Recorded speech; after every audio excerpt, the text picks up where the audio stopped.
At Scott Family Dental, we treat every patient like family because it's in our name.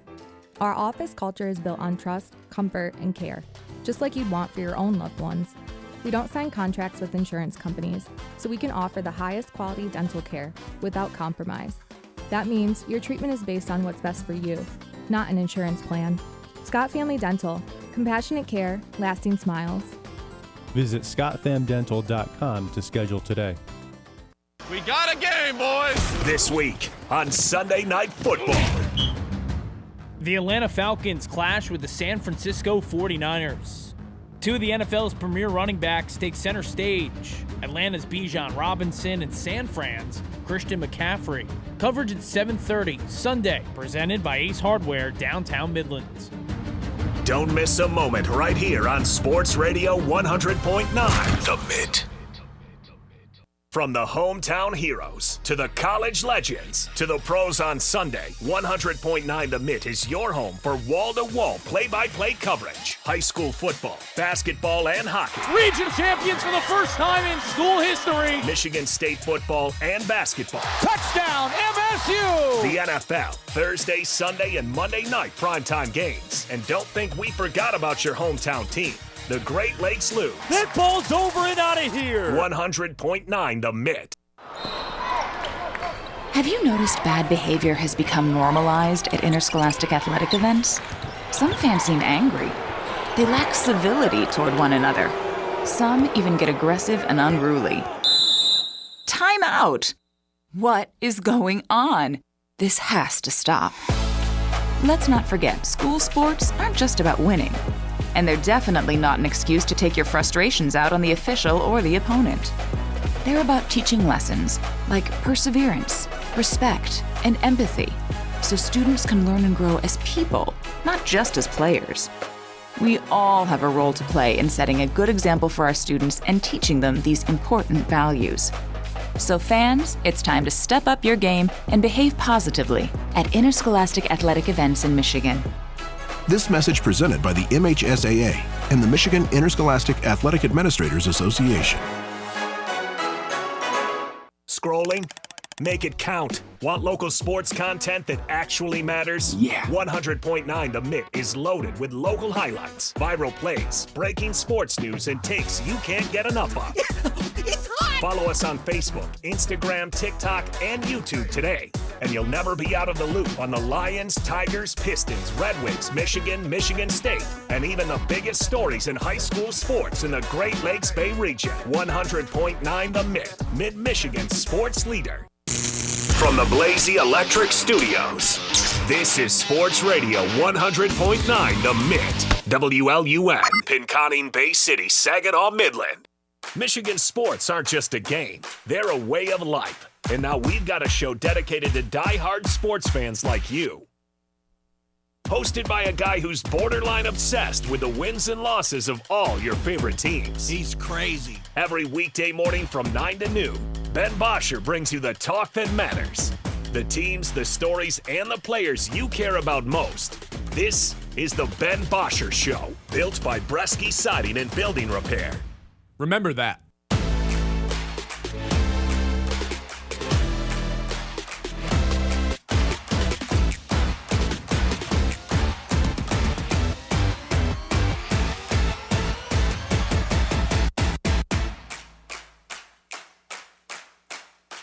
Hello, and welcome to the Ben Bosscher Show on a Friday.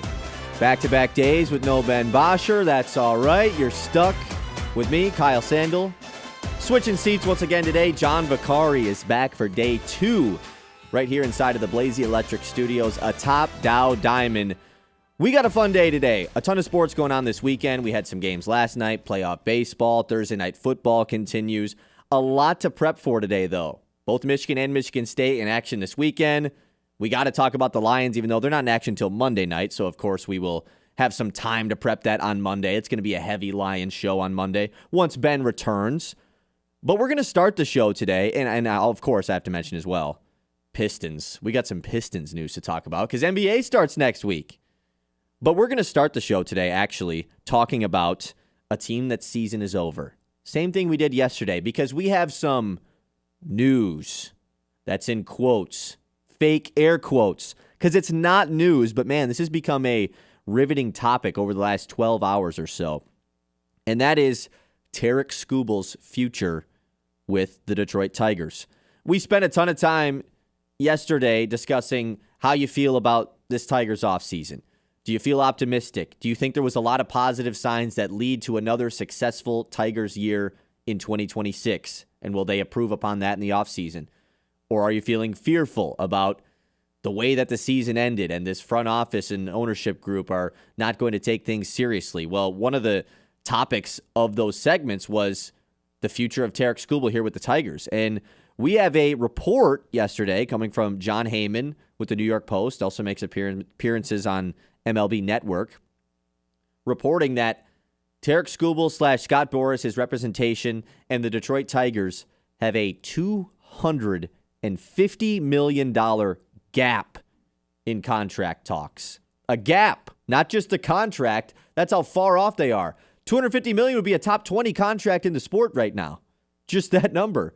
Now, this is not updated news by any means, because this is, when you actually read into this, it's a headline looking for clicks for sure.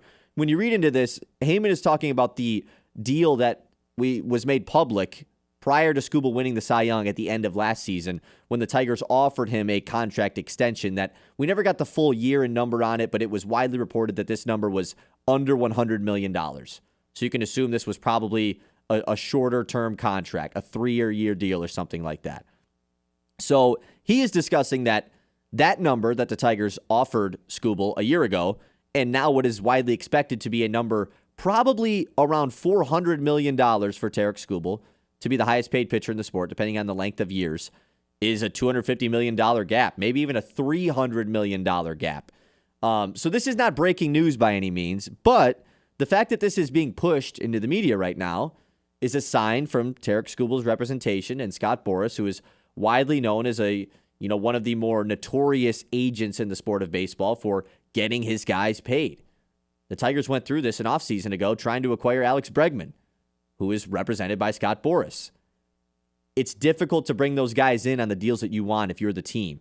And Scott Boras is going to do everything that he can to make that push to getting his guys paid, whether that is on the Detroit Tigers or if that's on the Los Angeles Dodgers or whatever team it is. So this brings up the point of, is this change anything are the Tigers going to pay Tarik Skubal? Because it was made clear after the season ended that they're not in negotiation talks anymore. They're just at the standpoint of, hey, whether or not he's on the team after next season or not, we're not going to be able to extend him until free agency begins. I don't know if this push from the New York Post is going to change anything, John, but it for sure adds a bit of speculation to how this Tigers offseason might spice up a little bit. Yeah, 100%. I mean, you're going to have to deal with this for really until Skubal gets signed, and Boras is going to do his best to make sure that Skubal gets paid like the number one pitcher in baseball, because we saw it with Juan Soto when he was a free agent. And Boras, who obviously we've known this for decades of how good he is at his job, but going toe-to-toe with Steve Cohen of the New York Mets, a venture capitalist, the guy who's dominated in terms of the financial realm, and maybe not taking him to the woodshed, but not giving an inch either. So if the Tigers think it's going to be easy to sign a Scott Boras client, it's not. And Boras routinely has been able to deny Detroit top players. Remember Max Scherzer, the Tigers couldn't sign him long-term. Right. Washington Nationals offered him more money. Jacob Turner, who you probably don't even know, he got the highest signing bonus of any high school pitcher out of the Tigers from Boras. That's how good he is, and Turner didn't live up to that contract. But I don't think this is something that Tigers fans are unaware of, like the fact that, yeah, Skubal's going to cost a lot, but Boras is already setting the tone early, and that's what he does. And you could say whether it's journalistic integrity of Heyman to do so, that's what it's done for years. Boras is providing accurate information to John Heyman to report about what happened last year, about what's going on right now, and give that feeler out. The thing with Boras, though, I don't know what kind of leverage you think you're going to get by leaking it out to a Detroit Tiger fan. Every Tiger fan that's listening to us right now is like, oh, wow, we're not willing to give Skubal the most money and outbid all the other teams. What a shocker. Yeah. Oh, my Breaking goodness, news. no way. That's impossible. Like, no, like, we've known that the Tigers are not going to outbid teams like the Yankees, like the Dodgers, like the Mets, like the Padres for him. But right now the ball's in their court because Skubal's a Tiger, and we'll see, how much the Tigers are willing to pay and how much maybe they're willing to cut down, and if Skubal will take a hometown discount or not. But this is going to be a fight for a long time, and this is just the first step of it. But Boris doesn't back down, and it's unique. I watched this during the season this year. Graham Bensinger, who does a great job with his interview program, he had Boris on for really what was the first hour 30 in-depth conversation with Boris, and it featured Juan Soto too. And it's just amazing how a guy who has a big agency, has pretty much the top players in Major League Baseball across the board, was able to really get Juan Soto, one, for that interview, and two, Soto to talk about him like a father figure. That's what happens when you get a guy, earth-shattering money. But Boris is just like the prime of agents in terms of he's going to get that money.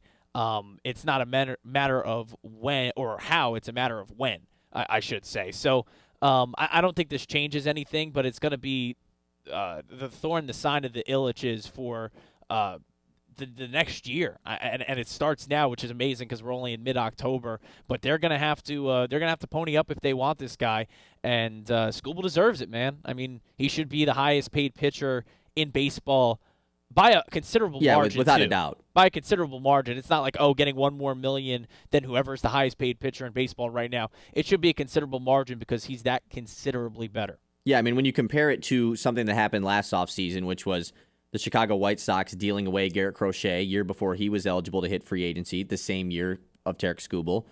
They traded him to the Boston Red Sox, and they immediately extend him to a 6-year, $170 million contract, which is, of course, a very large contract. That's $28 million a year over 6 seasons. The thing is, Tarik Skubal is going to demand much more than that. Like it's going to start at $35 million a year, likely. And that the number that has been reportedly talked about over and over again is this 10-year, $400 million contract. At the end of the day, if you believe that the Tigers are going to be willing to spend that money for him, I don't know where that comes from. I don't know where the confidence level is or where you get any sort of hope that is going to happen. So it's just as far as how are they going to handle this? Because like we just saw, it happened with Crochet before he hit free agency. The issue is the Tigers are really good. They're a playoff team. I don't know, really good, but they're back-to-back years making the playoffs. The White Sox were and still are in one of the worst spots in all of Major League Baseball. So that's why they traded away their star pitcher. It made sense. What do you do when you're a team that's contending like this? Because if you're not good, I've always been a guy that has understood the argument of moving him. I still think, agreeing with Ben, it's such a loser move to do when you have the back-to-back Cy Young, talking about, the future and this and that. No, there's never a better time to win when you have the best pitcher in baseball. It's that simple. That when you have automatic wins potentially in the playoffs, even though they've been eliminated in both the games he started in the last 2 seasons. Nonetheless, that's the thing with me. When you compare it to the Garrett Crochet thing, and then you look at all these other Scott Boras clients that, like you talked about, he's just like a Rich Paul of the NBA. They just win. They win the battles with guys in front offices. And then when you have a front office and ownership group that already isn't willing to pay a guy, anybody really, how is that going to affect the potential landscape of them moving him? I'm not sure. I'm interested to see if this has any sort of ripple effect on the Tigers offseason. I don't know if you believe it will, John, or if this is kind of just something that's getting pushed out there and everything's going to stay the same that we assume it to. Skubal plays out his contract this year. He hits free agency after next season, and then whatever happens, happens. That would still be my prediction, but maybe this could cause some sort of ripple effect. Well, going back to yesterday's conversation when we talked about the optimism and the fear of the Tigers offseason, the fact is that the CBA is coming, right? So from that effect, that's really the one leverage point that Illich has.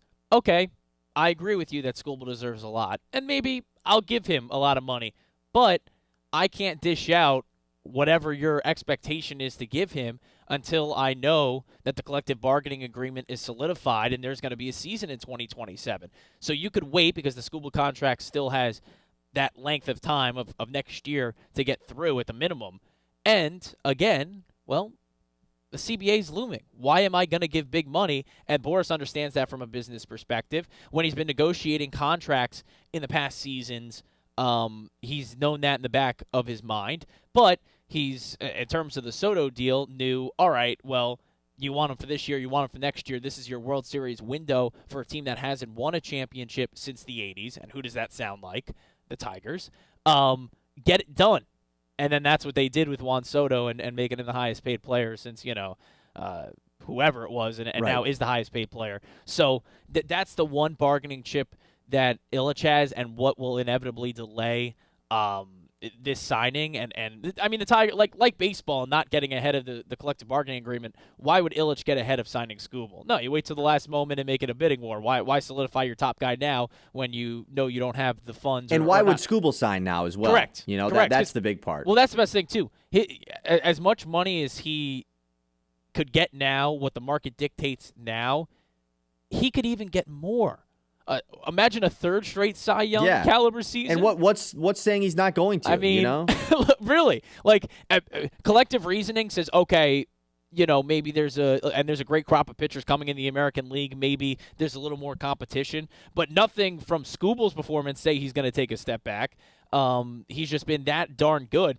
And you mentioned, losing the games that he, pitched in the postseason tongue in cheek.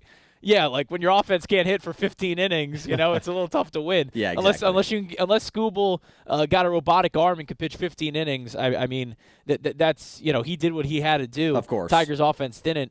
So yeah, I mean, when the worst thing, at least from a fan perspective, when you have an owner that's not willing to move heaven and earth, winning to an extent, like I mentioned yesterday, having Boris represent your player, and he represents Spencer Torkelson too. That's why that signing bonus was so lucrative. It's tough. It's tough, and it's going to be up, sledding ahead, uphill climb for the Tigers front office brass with Skubal. Yeah, and who knows? Maybe it's a tactic from Skubal and his camp to try to get the Tigers to buy into this season just overall. This is going to be the last year. I'm going to get paid 400 M's by somebody else, so you might as well go make some moves so we can try to win the World Series this year, because that would make a ton of sense as well. You think they would have done enough last year? I'll push back on this. Last year offseason was the way to make the push, because it's harder to put a heavy push and again move heaven and earth to get players when you blew the division the way they did. And I know they got by the Guardians, and I talked about yesterday, and you did as well, that the fear of the Guardians should be gone because you beat them on the road, even blowing the division, not having momentum. But this is a team that still blew a division after having the best first half in baseball of any team. That is why I think, in terms of how Illich approaches this offseason, it's going to be pretty similar to how last offseason was. It's going to play out. I don't know if Bregman is that same guy who they're going back and forth with. I think it's going to be somebody different. But I think the offseasons are going to be very similar. So to your point, maybe this is Skubal's bargaining chip to make this offseason not like last offseason. But I think an ownership group, based on how last year ended, you put the investment to see how next year will go rather than how this season ended, at least in my opinion. Yeah. You ended at the same spot, and you came in with a blown division rather than being the hottest team late and being this overachieving team. You just hit the status quo again.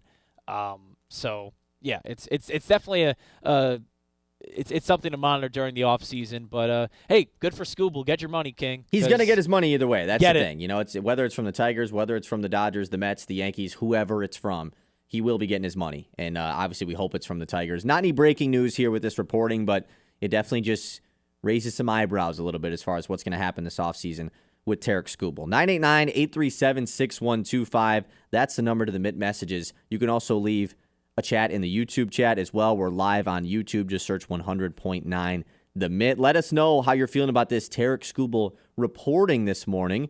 We're going to get to some Lions stuff next as well. We, of course, got to talk about Taylor Decker because he practiced yesterday, even after Dan Campbell said he probably wasn't going to practice. So we got to talk about that. What's the impact of that coming up for their Monday night game against Tampa Bay? The 9 o'clock hour here on the Ben Bosscher Show, as always, is presented by Iron Stack Technologies. Strong businesses need strong tech, and that's where Iron Stack Technology comes in. Locally owned in Midland, they keep your IT rock solid, from cybersecurity to cloud services and everything in between. Think of them as the invisible backbone of your business. No capes, just smarter solutions. Whether you're a small shop or a growing company, Iron Stack makes sure your tech doesn't crumble under pressure. Iron Stack technology, strong, steady, and built to keep you moving forward. This is the Ben Bosscher Show, live on 100.9 The Mitt. The Ben Bosscher Show, built by Bresky Siding and Building Repair on 100.9 The Mitt. Isaiah, let's play some word association. I'm ready. Spring. Repairs. Wind. Roofing. Rain. Gutters. Leak. Buckley Satinbury Repair. Who do you call? Ghostbusters. No, son. Who do you call? Buckley Satinbury Repair. That's right. Don't wait until spring. Call me, Derek Bresky, at Bresky Siding and Building Repair today for all your roofing and gutter needs. Is the air in your home dry? Are allergies bothering you? Tired of itchy skin and static everywhere? We have your answer. Answer Heating and Cooling can install a whole home humidifier that keeps your air balanced, your skin comfortable, and your family breathing easier all winter long. Say goodbye to static shocks and hello to comfort. Call Answer Heating and Cooling today or visit AnswerSOS.com. Answer Heating and Cooling, the home of simply outstanding service. Scrolling? Make it count. Want local sports content that actually matters? Yeah. 100.9 The Mitt is loaded with local highlights, viral plays, breaking sports news, and takes you can't get enough of. It's hot. Follow us on Facebook, Instagram, TikTok, and YouTube today, and you'll never be out of the loop on the Lions, Tigers, Pistons, Red Wings, Michigan State, and even the biggest stories in high school sports in the Great Lakes Bay region. 100.9 The Mitt, Mid-Michigan's sports leader. Hey, I'm Ben Bosscher. And I'm Kyle Sandel. And the two of us are live every weekday on 100.9 The Mitt at 9 a.m. until noon, giving you opinions on the teams that you care about the most. The Lions, Tigers, Red Wings, Pistons, those teams? And a whole lot more. Whether we're breaking down a game from the night before, debating the biggest news from the day, or doing a draft or spread picks, we're always having fun. I mean, come on, it's our job to talk about sports. How could we not be having fun? So if the big games aren't enough for you, if you're a real diehard fan, this show is going to be perfect for you. You can count on us to be your morning sports outlet every day. The Ben Bosscher Show with Ben Bosscher and Kyle Sandel on 100.9 The Mitt. High school sports don't just happen. There's a ton of work that goes into every single athletic event. And we have our school's athletic director to thank for a lot of it. Thank you. For scheduling officials, so I can always play the game I love. For ordering quality athletic equipment, so I can stay safe on the field. For mentoring my coaches, so they can be the best role models for me. For coordinating transportation, so I can get focused for the big game. For helping us develop character and learn lessons that will benefit us for the rest of our lives. Thank you to our AD for always creating a positive experience for us. We'll never forget it. From all of us at the NIAAA, thank you to every athletic administrator in Michigan for all you do to enrich the lives of your students. It does not go unnoticed. This message presented by the NIAAA, the National Interscholastic Athletic Administrators Association. The Ben Bosscher Show, built by Bresky Siding and Building Repair on 100.9 The Mitt.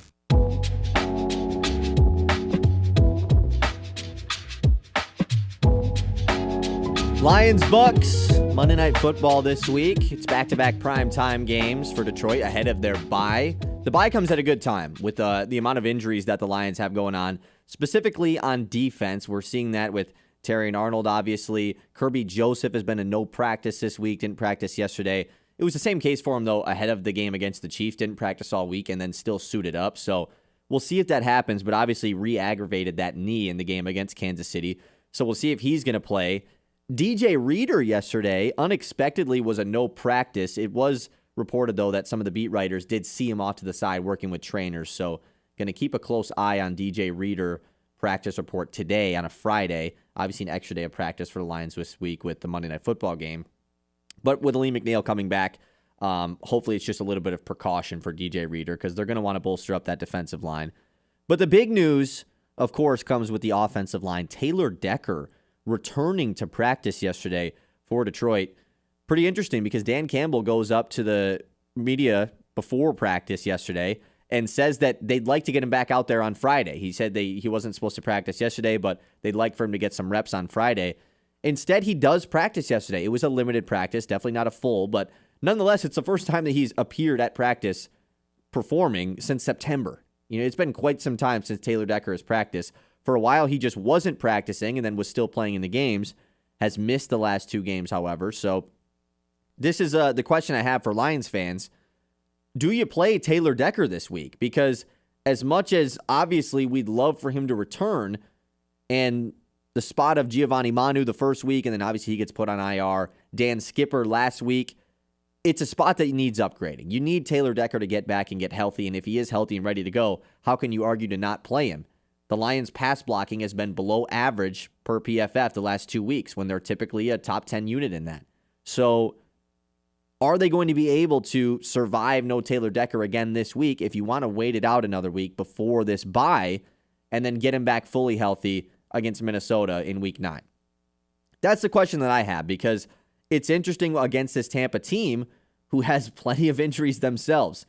Most of them coming on the offensive side of the football with their playmakers. Bucky Irving, Emeka Egbuka, the rookie, has been phenomenal. He's not expected to play. Chris Godwin's already been ruled out. Mike Evans, who's been injured, is up in the air whether or not he's going to return or not. But either way, if he does, he hasn't played in a few weeks, so he's going to be a bit banged up. Tampa's the 12th best pass rushing team in the NFL this season, so they do get to the quarterback. So if Taylor Decker doesn't play, obviously that's going to raise a little bit of concern. But this Tampa defense has been very clear that you can put up points against them. This has been a thing for them this season where they're able to get back into games. It's kind of shootouts, back and forth action.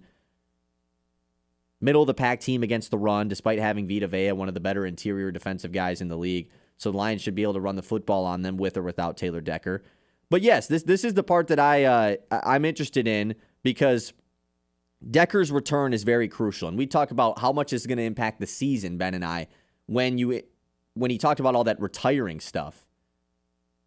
The Decker injury is concerning for a long-term scale. And so do you just give him this week? Even though he's returning to practice, you would assume that means he's for sure going to play, because he played 2 games without practicing at all. But he's missed the last 2 weeks. You have the bye coming up next week. Or is it too much of an important game against Tampa Bay? Whereas if you fall, you don't play Decker, and let's say the offensive line is a big hit, and the offense isn't able to keep up with Tampa's, you fall to 4-3, and then come out of the bye with Minnesota, Washington, and Philly.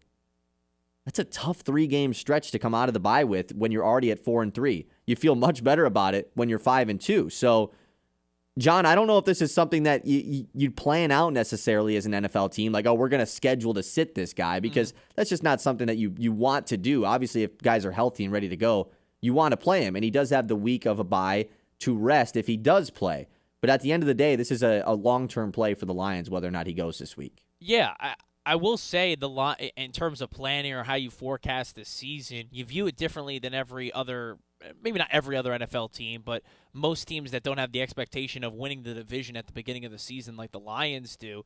And really, beyond winning the division, wanting a home playoff game. And we'll see how things shake out. But this week, you're playing the co-favorite, second, depending on where you look, in MVP and Baker Mayfield. You're taking on, as you mentioned, a Tampa Bay defense that's beatable. 12th in pass rush, and Vita Vea is great in the interior, but they don't have an elite outside edge rusher, right. And that's no, criticism to David, linebacking core, but sometimes they use him in coverage. And you have a secondary in Tampa that's beat up too. So even if Goff has less time, the quick routes, I think the Lions are going to have success with the quick pass game and be able to exploit that weakness for Tampa. But whether we're talking about playing, Decker or not, this is a Bucs team that may rob you of home field if you drop to them this week. A game that in week 15 through 17 of the season, you may be chasing this Bucs team. As crazy it is to say, you might be, because they got a weak division. They don't have the division that the Lions have, and we ranked the divisions yesterday when we went around the league. We look at the NFC South better. We look at both South divisions maybe in higher regard than we did a season ago, but the NFC North is still, beasts from top to bottom. A tough division and gives you less of a margin for error if you drop to them this week. You're in home, you're prime time, and you have a bye to follow. This is a position and a veteran where, as you mentioned, okay, he doesn't even have to practice on weeks he'll play. He'll have time to rest up. You have a whole weekend. We need him. You need him for this game. You do. And if it was against a less worthy opponent, I mean, the like last two Saints, games that they've played, you're willing to kind of be without Taylor Decker against the Browns and the Bengals. Like that was the time to get healthy. And again, if you don't feel it's so much of a risk, you play him, no doubt. You play him, and you have the extra week for that, and you have the bye week to follow, which props you up well. Because if I don't know if at the beginning of the season we looked at this matchup and said, oh wow, Tampa, positioned before the bye is going to be a good thing because Tampa's going to be really tough. But it's presented itself like that, and I think Tampa tougher than everyone else thought. Across the NFL. I think we knew they were going to be good. I didn't think we thought they were going to be especially with this all good. that they've dealt with as well. Yeah. That's the most surprising part. We talk about fearing, right, with Tigers and Guardians. You don't really fear this Buccaneers receiving core and even running back room right now, but they continue to just put up points on everybody, regardless of who's healthy. No Evans, no Godwin, no Irving. You got Sean Tucker putting in touchdowns. It's going to be your guy last Sterling week. Shepard out there. My this guy, week. my Yes. guy, Giants legend, of course. His best days. Imagine that. A receiver's prime is usually when they're in their young 20s, but he goes to Baker Mayfield and he has his best days. Anyway, you need Decker for this week. If they didn't have the bye to follow, I would be more cautious, especially with a divisional opponent. I value the division opponents more so than even an NFC high caliber team because you want to win your division first and foremost. But with a bye to follow, you play him. I'm with you. If Decker's able to go, and I think it's a good sign that he got some practice in yesterday. Today, I would assume he's definitely going to get some more run. We'll see if he's limited or full. If Decker's good to go, he's got to play. This is a battle for atop the NFC right now. And you bring up a good point with the 1 seed potential fight that could happen here between these two teams. This is another incredibly high over-under, 52.5 for Bucs Lions. They've had the plus 50 on those games the last several weeks now. So this is going to be a shootout. And to have a good offense and to put up points, to hang with Tampa, despite all their guys being hurt, it clearly hasn't mattered. You got to have protection for Jared Goff. So I'm with you. If Decker's good to go, play him, and then hopefully that week off with the bye is going to be able for him to sustain that just playing status going forward for the rest of the season. 989-837-6125. Let us know what you think. Should Taylor Decker play this week? Would it be better for him to maybe take a week off? Let us know what you think. As always, the Ben Bosscher Show is presented by Bresky Siding and Building Repair. Protect your home with Bresky Siding and Building Repair, the experts who do the job right the first time. Leaky roof, storm damage, siding looking a little tired, Bresky has you covered. Locally owned, trusted, and dedicated to keeping Midland area homes safe and looking sharp. Quality materials, skilled craftsmanship, and service that puts your family first. Don't wait for the next storm. Call Bresky Siding and Building Repair today and keep your home strong for years to come. The news is coming up next here on The Ben Bosscher Show. The Ben Bosscher Show, built by Bresky Siding and Building Repair on 100.9 The Mid.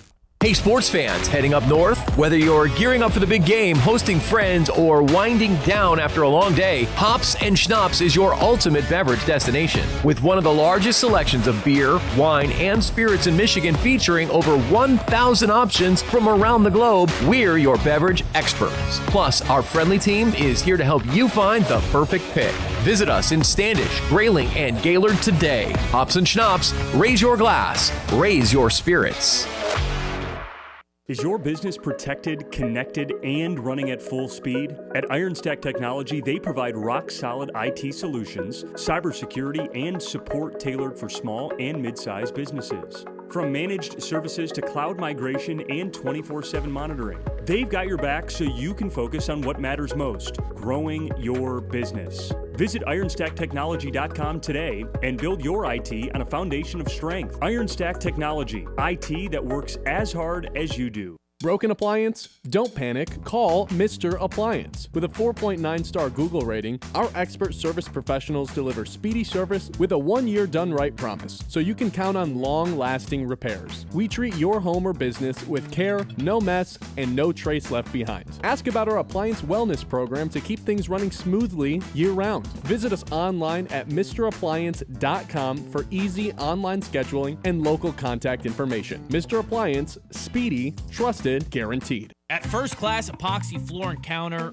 floors don't just get coated, they get a makeover. Epoxy's so tough, it shrugs off spills, stains, and even your wildest dance moves. Garages, workshops, anywhere you want a floor that's smooth, shiny, and just a little bit sassy, they handle it all with style. No more boring floors. Get ready to impress everyone who walks through the door. Slide into durability and flair. First-class epoxy floor and counter, where your floors get the VIP treatment they didn't know they needed. Let's go! Get him going! Mondays this football season when you want the NFL. It's right here. Let's make this thing happen. Come on. We've got Monday Night Football all season long. We got a big one coming up, guys. The Lions are on the mitt. They welcome Baker and the boys from Tampa to Ford Field. Coverage at 7, presented by Ace Hardware, downtown Midlands. Right here on Sports Radio 100.9, The Mint. From Midland to Bay City, Saginaw to Sanford. From Frankenmuth, Freeland, and Hemlock to Auburn, Essexville, and Pinconning, 100.9 The Mid is the heartbeat of the Great Lakes Bay region, and proud of it. We're your home for local sports, local stories, and local pride. Whether you're in Birch Run, Beaverton, Gladwin, Chesaning, or Coleman, football, basketball, hockey, Spartans, NFL, Loons, all right here. 100.9 The Mint, Mid-Michigan's sports leader. All right, folks, let's get started. Parents, thanks for coming. As many of you know, I'm Coach Mather. Tonight I want to talk about the season, of which I only have one expectation: that everybody gets stronger. When I say get stronger, I'm not referring solely to physical strength. Sure, we'll be in the weight room, we'll be running stairs, but we're also going to focus on developing mental toughness and grit, because those are the characteristics that allow us to achieve greatness both on and off the court. So, how do we develop those things? By getting comfortable with a challenge, by cultivating the confidence necessary to overcome adversity in all forms. That's why I coach. That's my purpose. Every member of this team can lean on me, and I'll teach them how they can lean on themselves and each other. This message presented by the MHSAA and the Michigan Interscholastic Athletic Administrators Association. The Ben Bosscher Show, built by Bresky Siding and Building Repair on 100.9 The Mid.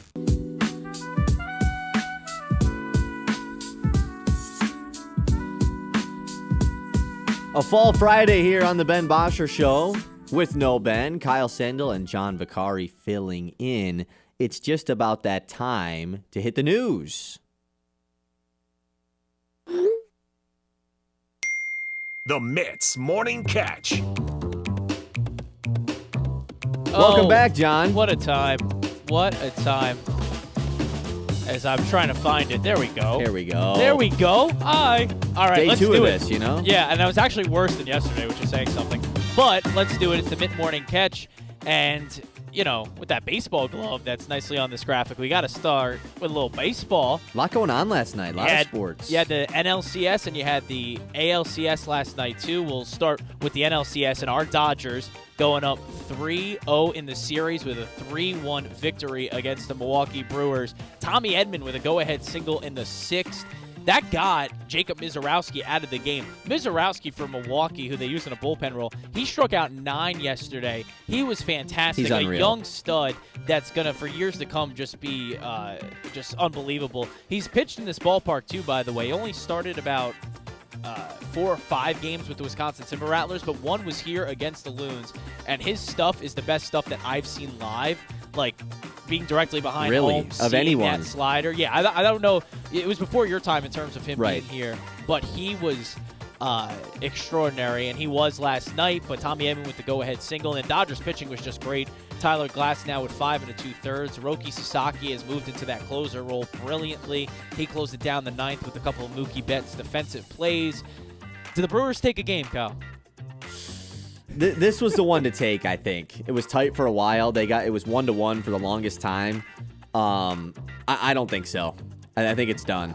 I know. I mean, you used up Mizorowski, too, to try to get back into it. The more and more the series goes on, the closer and closer we get to this lockout, this CBA, the teams that don't spend any money can't ever win because the Dodgers will beat everybody. I'm not excited for it, that's for sure. There you go. 8:38 for today's Game 4. Ohtani is on the mound for the Dodgers. Brewers it's still done. It's done. Still have to name their starter. In the American League, it was the Blue Jays 8, the Mariners 2 in Game 4, so the series is tied at 2. no home team has won a game. So we talked about, and they feature on the broadcast, wow, these fans in Toronto, they're so great. Seattle, they've been waiting for it, the atmosphere. And a home team can't buy a win, even if they tried, which is something else. Talk about a former Tiger, and we mentioned him in the opening segment. We're talking about Skubal. Mad Max. Davis had a couple great lines yesterday on the Fox broadcast about him, turning back the clock, father time. It doesn't matter for Mad Max. Scherzer going 5 2/3, 5 Ks. He was on 3 weeks of rest. They didn't pitch him in the Yankees series, and they didn't pitch him late into the season, even when Toronto was vying for that American League East crown. Saved him, and he was big. Did you see, because I know you had a lot to do last night, you were doing Central Michigan's coaches show on the football side. Did you see him yell at John Schneider, the manager? Of course I saw this. Do you think Schneider was coming out to pull him and the yelling? Because he was only out there for like 10 seconds. I mean, after he yells at him, he just kind of pats him on the shoulder and walks away. Well, Smoltz said, yeah, I think he was going out there to tell him that it was his last batter. You can't tell him that from the dugout. Yeah. I didn't get that at all. You can't just signal, hey, this is your last batter. And they talked about on the broadcast, Davis and Schmaltz, how like Scherzer, when he got to Toronto, told the brass, like, listen, you don't have to let me know about the game plan, about what the bullpen's like, about what their starter's pitch count is like. He's knowing it all, and he was, a little egotistical in that. And Toronto was like, okay. And then he got to town, and it's like, oh yeah, no, this guy's a psychopath, which he is. Of course, all Tigers fans know about Max Scherzer being a psychopath. Yeah, and he was. And hey, if you're successful like he was last night, it was awesome. More power to you. Game 5 is tonight. Kevin Gausman for Toronto, and Miller, your favorite, Bryce Miller for Seattle. You got to see him live when he pitched. I did get to see him Tigers. live. Look, when I was at that game, Tigers-Mariners, I just kept telling myself over and over again, Bryce Miller's not that good. Bryce Miller's not that good. He's been pretty good in the playoffs, so I mean, we got to give him credit for that. But that's the game I'm really excited to watch tonight. Obviously, if the Dodgers can close it out against Milwaukee, I'm going to be keeping up with that. But Game 5, tied up at 2-2, that's exciting. It's going to be fun, and that will have a first pitch at 6:08. Talked on him yesterday because we were talking about Jonathan Smith and what he hasn't been, which has been the caliber of Kirk Cignetti. How about 8 years, $93 million for good old Kurt? And I always bash coaching contracts because they don't matter, folks. You can leave a contract whenever you want. You can screw over the kids. University will buy you out. If they don't like you, they don't really matter. But in Cignetti's case, I think he stays at Indiana. These are one of his contracts, and I'm like, okay, I actually see him staying the 8 years unless the university decides to make the decision. Indiana doesn't have the Bucco bucks that like a Penn State does. So, yeah, he's probably going to stay. And would you give Jonathan Smith this contract, Kyle? Would I give Jonathan Smith this contract? No one would give Jonathan Smith this contract. Come on, I thought Big Ten, God. second year on the job. How come he's not getting? Oh, all right. Smart play from Indiana, by the way. Like you said, it doesn't matter if some SEC school or Penn State or whatever offers him a crazy deal. He can just leave this current one. Of course. But it's still smart for them to, with all the talks that have happened in the last week about, is he going to go to Penn State? What SEC school is going to poach him? Yeah. Great play from them to get this done now with all the headlines going on. Yeah, and I just, he can leave, and that's, of course, the beauty from the coach's perspective of these contracts. I just don't think he will, but who knows? Reporting live at 8, so before our show, Adam Schefter had a tweet about Bob Myers, who was at ESPN. He's now going to be at Harris Blitzer Sports and Entertainment. I'll be honest, didn't know what that was. Apparently, he's going to be working with the Devils in terms of in the NHL, the Sixers in the NBA, Crystal Palace FC, the Premier League, and then Joe Gibbs Racing for our NASCAR fans. He also, I guess, is an advisor with the Commanders.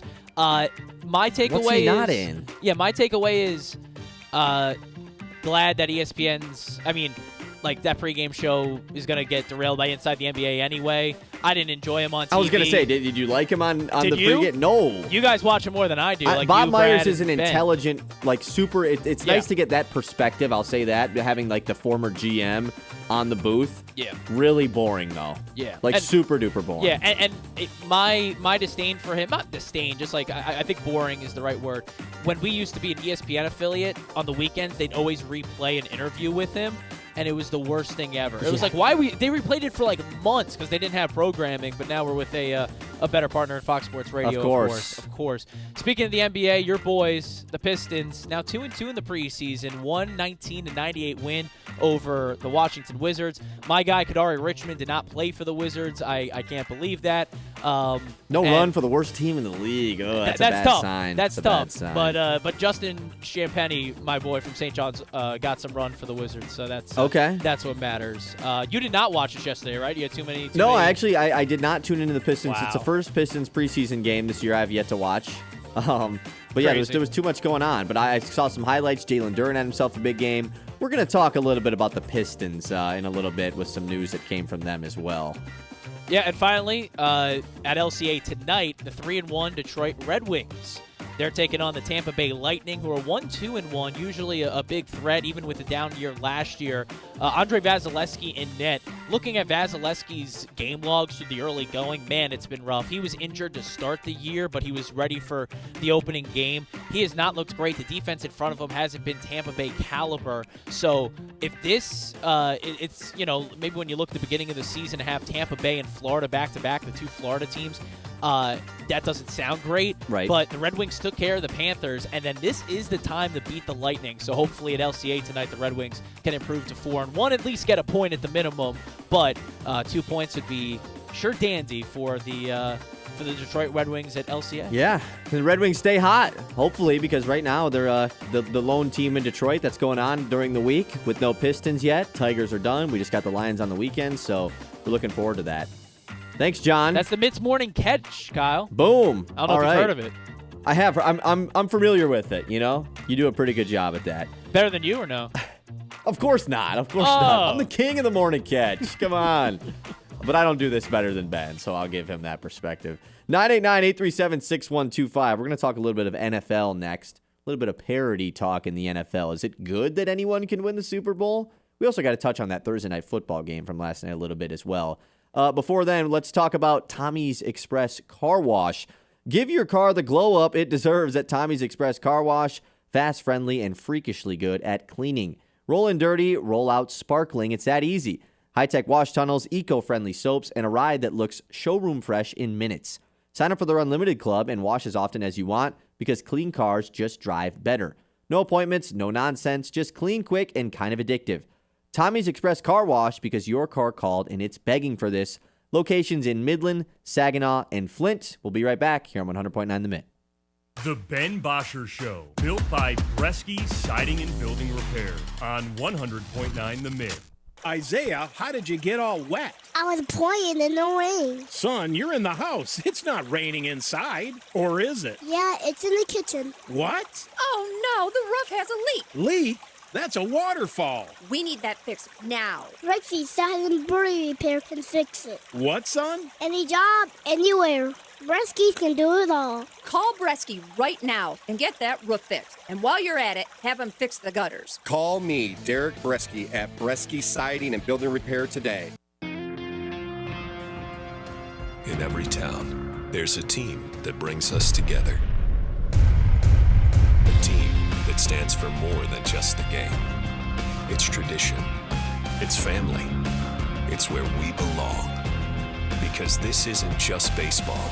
It's community. It's pride. It's home. This is the Great Lakes Loons, everyone's hometown team. The high school football game of the week, presented by the Forward Corporation. Tonight sees a rivalry renewed. The 6-1 Freeland Falcons and the 6-1 Frankenmuth Eagles. The winner takes the Tri-Valley Conference Red. Freeland, Frankenmuth, pregame coverage tonight at 6:50. Don't miss any of the action on the Great Lakes Bay Region's home for sports. Sports Radio 100.9. The Mitt. The Mitt. Into the end zone. The Michigan State Spartans. Touchdown, MSU. Heard right here on the Great Lakes Bay Region's home for sports. The Spartans look for their first Big Ten win of 2025. MSU is Bloomington bound, facing Indiana. Kickoff Saturday at 3:30, presented by Weiss Equipment. Don't miss a moment of Spartans football on Sports Radio 100.9. Let's give them what they want. Do it. 100.9 The Mitt. Every Wednesday on the Ben Bosscher Show, thanks to our friends at Garber Chevrolet, you've got a chance to be a big winner. That's what this is all about. It always has been about. How about a twofer? October 15th and October 22nd. Get this, we're giving away tickets to Michigan versus Michigan State in East Lansing this season. That's right, thanks to our friends at Garber Chevrolet. Back-to-back weeks, we're sending 2 lucky listeners home with tickets. That's Big Win Wednesday. Be ready to text in at 10:15 a.m. on the Ben Bosscher Show. From the hometown heroes to the college legends to the pros on Sunday, 100.9 The Mitt is your home for wall-to-wall play-by-play coverage. High school football, basketball, and hockey. Region champions for the first time in school history. Michigan State football and basketball. Touchdown, MSU! The NFL, Thursday, Sunday, and Monday night primetime games. And don't think we forgot about your hometown team. The Great Lakes lose. That ball's over and out of here. 100.9 The Mitt. Let's pick out a good wine. Let's discover a new taste from a new place. Let's meet the people who handpick the grapes in places dedicated to the craft, in a land that only knows one way to grow things, rich and full. Welcome to Michigan, where the 4 seasons and 4 Great Lakes smile on the winemaker, where the quality of the wine is exceeded only by the warmth of the greeting waiting for us. And with more than 90 wineries, covering more than 13,000 acres, the harvest has never been better. So let's wander through lush vineyards, discover hidden treasures in vast cellars, and renew ourselves in comfortable tasting rooms. Let's all raise a glass. Let's gather our closest friends and become even closer. Because taking time to toast the beauty and bounty of life is pure Michigan. Your trip begins at michigan.org. The Ben Bosscher Show, built by Bresky Siding and Building Repair on 100.9 The Mid.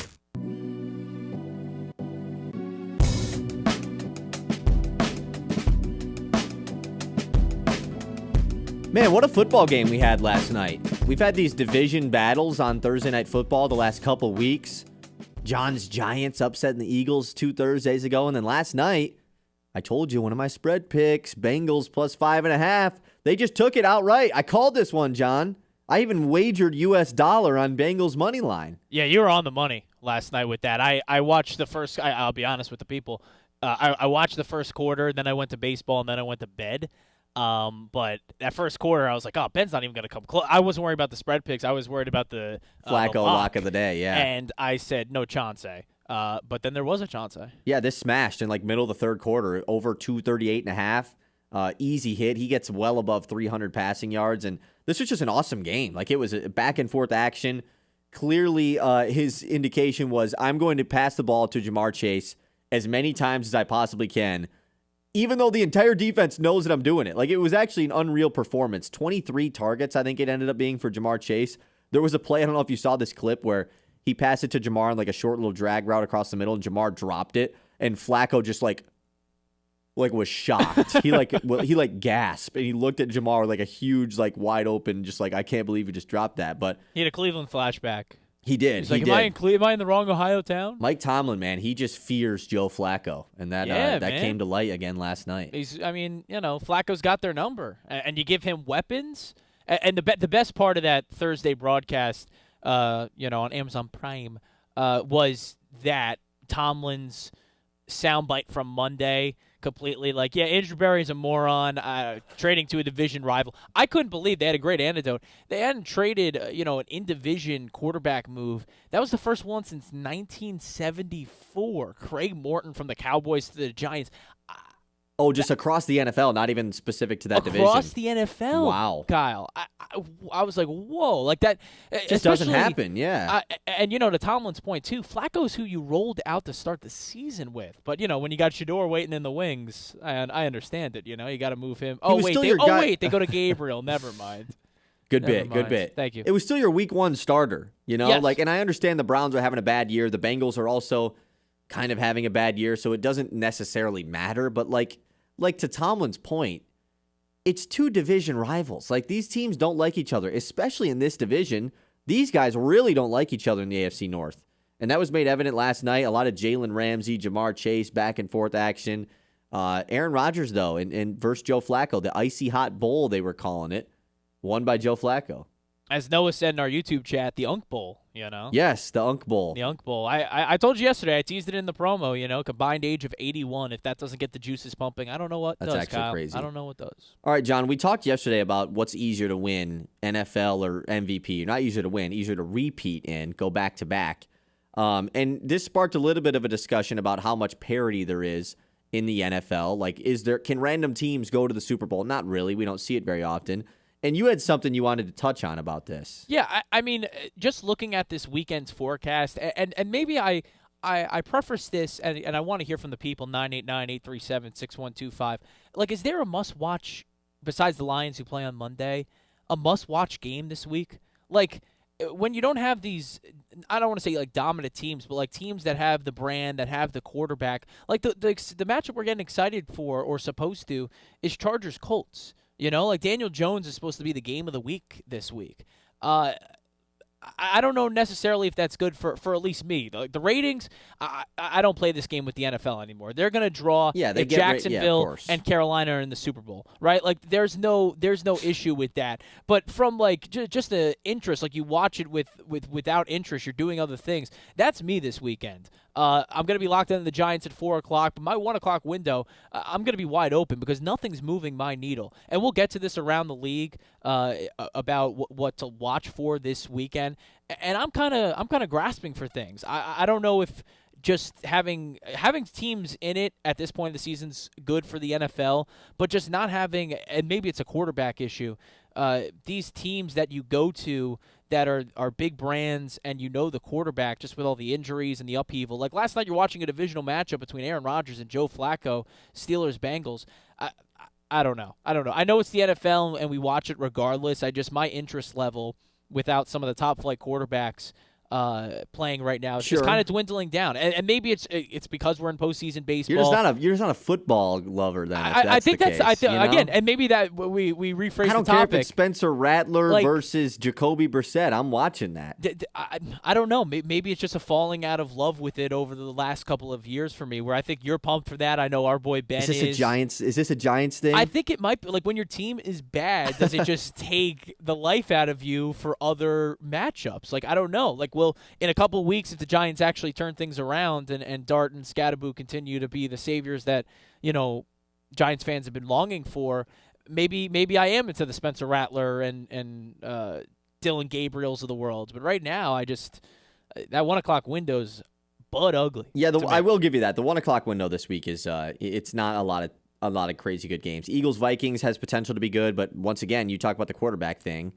We don't know if J.J. McCarthy's playing in this game. Is it Carson Wentz versus the Eagles? Like, to me, it doesn't matter for me. I actually prefer these types of days when the Lions aren't on at 1 o'clock, and I can actually enjoy the 1 o'clock slate as a NFL fan. I prefer these, and we've got those the last couple weeks because Lions played at 4:30 against the Bengals, and then obviously played Sunday night last week, so we're getting it for a third straight week.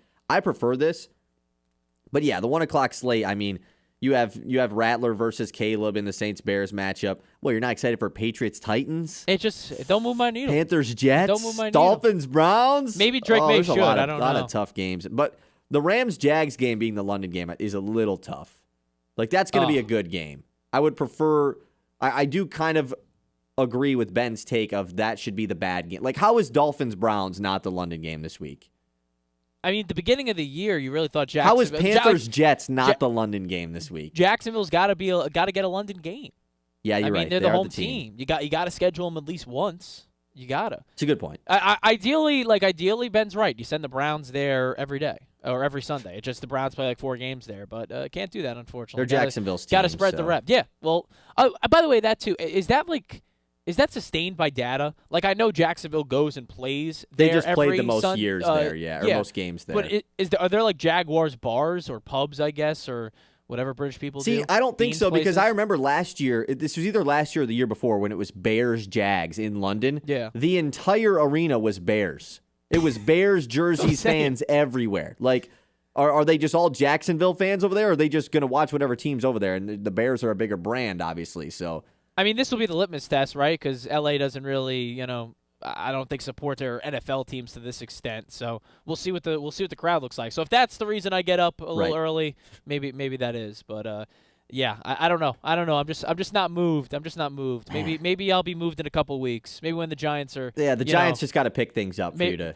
It might be a me issue. That's why I bring this to the air. It is a you issue. Then it's all right. football, man. Who cares what it is? I don't even care if it's. But the college slate, I like the college slate this week. I'm going to be excited. It's a really good college slate this week. Like kicking off at Bowling Green versus CMU at noon. The Pudge Bowl. Dude, the Pudge Bowl. Can't wait, bro. 989. Are you getting Waffle House, by the way?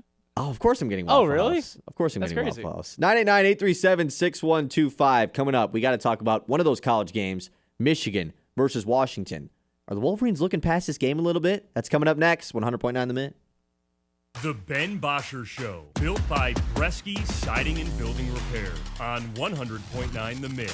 The doctors at Midland Eye Care want you to know a comprehensive eye exam is the only way to protect and detect vision-related disease. It goes beyond improved vision from glasses or contact lenses. Many common eye diseases such as glaucoma, diabetic eye disease, and age-related macular degeneration often have no warning signs. A dilated eye exam is the only way to detect these diseases in their early stages. This message brought to you by Midland Eye Care, your vision source on Eastman Road in Midland, on Cedar and Gladwin, and now on East Washington in Freeland. Looking for a job can feel like searching for a needle in a haystack. But at Spherion Staffing and Recruiting, they've got the magnet. Whether you're looking for steady work in manufacturing, a fresh start in the office, or the right people to grow your business, they make the match simple. Local recruiters, real relationships, and opportunities that fit you. That's the Spherion difference. Find your perfect fit today. Visit Spherion.com/Midland. Spherion Staffing and Recruiting, where opportunity works. I'm Ben Bosscher, and here's what I think. I think we're nearing the end of the Jonathan Smith era at Michigan State. I think Scott Harris trading for a half dozen pitchers at the trade deadline is officially a failure considering how the season ended. I think the Detroit Lions are going to give the Packers an astronomical revenge whooping on Thanksgiving later this year. And I think you should listen to the Ben Bosscher Show, weekdays from 9 to noon, presented by Bresky Siding and Building Repair, if you agree or disagree with anything I just said.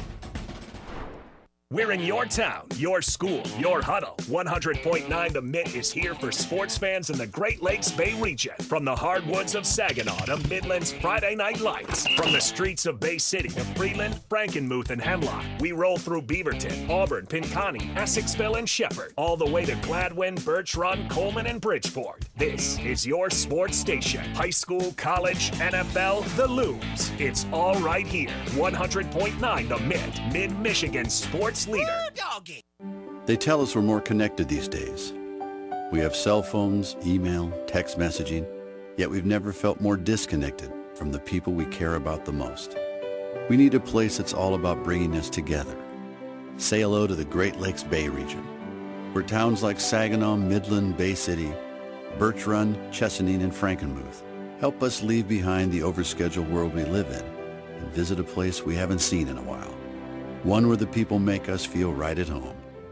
And we remember just how bright our kids' eyes get, peeking through a riverboat railing, just to catch a glimpse of the wildlife. So let's go fishing, bird watching. Let's blow the suds off a local tap, take a tall ship dinner cruise at sunset, or stop by a festival just because the name made us smile. Right here in the Great Lakes Bay region, where reconnecting with what really matters is pure Michigan. Your trip begins at michigan.org. From the Blazy Electric Studios, this is Sports Radio 100.9 The Mid. WLUN, Pinconning, Bay City, Saginaw, Midland.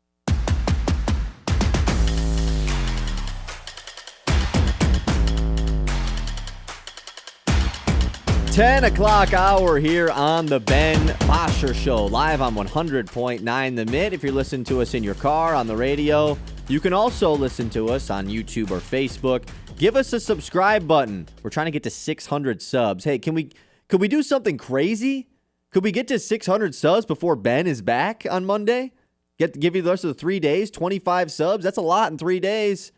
It'd be a good gift for him, though, coming back on Monday ahead of the Lions game versus the Bucks. Let's get to a couple texts before we get into our Michigan-Washington conversation. Once again, 989-837-6125. Noah texting in. We were talking about what NFL games were even exciting this week because I guess football sucks, apparently, according to John. Did I say that? He says Seattle versus Houston I'm hyped for. Here's the issue, man. That game's at 10 o'clock on a Monday night. Yeah. What are we doing with this, man? I'm so sick of the Monday night doubleheaders, whether or not they're both at 8 o'clock, which that's the dumbest thing ever because both of those games on Monday night this week were great games. I don't want to dual box those. Put one of them at 4 p.m. on Sunday. Or you have what's going on this week. We're at 10 p.m. Eastern time on a Monday night. We have a really good football game starting. And that I'm obviously not going to watch. We talked about it in the last segment. You're a football fiend, and the NFL knows it's going to push its limits. They did it last year. They were like, one of these Monday night games, if you recall, they put it on ESPN Plus only. It was not even on ABC or ESPN. At least you're getting the luxury of both of these games being on network television.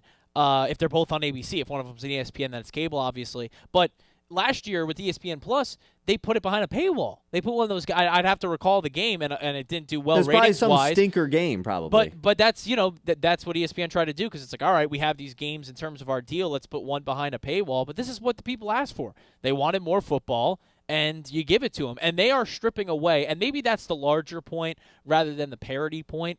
The 1 o'clock window is now where games go to die. It used to be the staple of the... Yes. 4 o'clock is still the worst slate because the of 4 day. o'clock matchup... There's one big game and the other ones stink. The 4 o'clock window, you get that one big game, though. That 1 o'clock window, you're not even getting that big game. The 4 o'clock window, CBS either gets a national game of the week window or Fox does. Yeah. The 1 o'clock window is all regional, and it's where the bad matchups are. Because you're going to put a game in London, even if that's not a great matchup. I would say it's one of the better matchups this week. You put it in London. You put it in 9:30 when people aren't up. You put 2 on Monday night, 2 games that are worthy of Monday Night Football, don't get me wrong, but throw one of them, like you said, in the 4 or the 1 o'clock window. But the 1 o'clock window is now the weakest when it used to be the best, when it used to be the best hour of football or the best, 3 hours of football, whether your red zone consumed it with the witching hour or what have you. Now it's like, all right, I'm going to just watch bad quarterbacks, and thank goodness for multiple screens in red zone so I can just overstimulate myself because none of these games are individually particularly interesting. Yeah, I mean, the 1 o'clock slate is brutal, but I will always live and die by the fact of when there's 3 games on at 4:25 every week, and 2 of them are terrible games, the mistakes are being made by the NFL. That's where I'm at with that. Okay. Let's get to a YouTube chat as well. Austin in the YouTube chat saying, with the trade deadline approaching, what should the Lions prioritize, adding a cornerback or a defensive end? I think the answer is pretty obviously corner, just because the edge position right now with Aleem McNeil coming back, the entire defense, I know he's not an edge rusher, but the entire defensive line as a whole is getting solided up as a unit, and Aleem McNeil is going to bring so much back to this Lions pass rush to alleviate some pressure there than any other injury has this season as far as somebody coming back. So whether that's Muhammad on the edge or the rotating door of guys that they're having next to Hutchinson, I think you're pretty fine with those right now. And the secondary injuries are just unreal. I mean, they're going to have Kendall Fuller potentially out there this week playing. Like a guy we haven't seen in the NFL be good in 3 or 4 years. Like there is a clear need for a cornerback right now, just from an injury standpoint. DJ Reed on IR, Terry Arnold probably going to return after the bye, if not the week after the bye. So, yeah, they obviously need to add a corner if there is going to be a trade that needs to be made. Even when those guys come back, I still think the need is defensive back, in my opinion. Think about the playoffs the last 2 years for Detroit. They've had to put Kindle Vildor, who had a pick 6, by the way, for Tampa Bay last week. I think it got called back, but he did take it to the house. But anyways, that guy's been your starting corner back-to-back playoffs games now, when he was cornerback 5 or 6 on the practice squad to start the season. Like, the injuries to the defensive secondary have continued to haunt this team as the season goes on and on. So like you said, even though you are bringing back DJ Reed and you are going to bring back Terry Arnold at some point, you can never have enough. That's been made very clear here. Correct. Okay, let's talk about the college game tomorrow. We got 2 games, obviously, Michigan State, Indiana. We touched on that a good amount yesterday. If you want to go back and listen to that, of course, you can just head to our YouTube page. Full show's there. It's also on wherever you listen to your audio podcasts. We're going to touch on it a little bit as well today, but I want to get to Michigan versus Washington because I feel like this game is maybe getting swept under the rug a little bit as far as this is kind of a huge game for Michigan this week.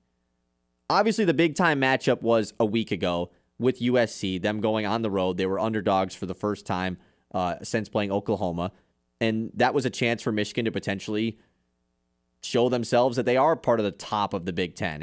And it didn't go so well against USC. And USC is now a ranked team, which is great for them. Michigan now unranked 4-2. That was their first loss in the Big Ten.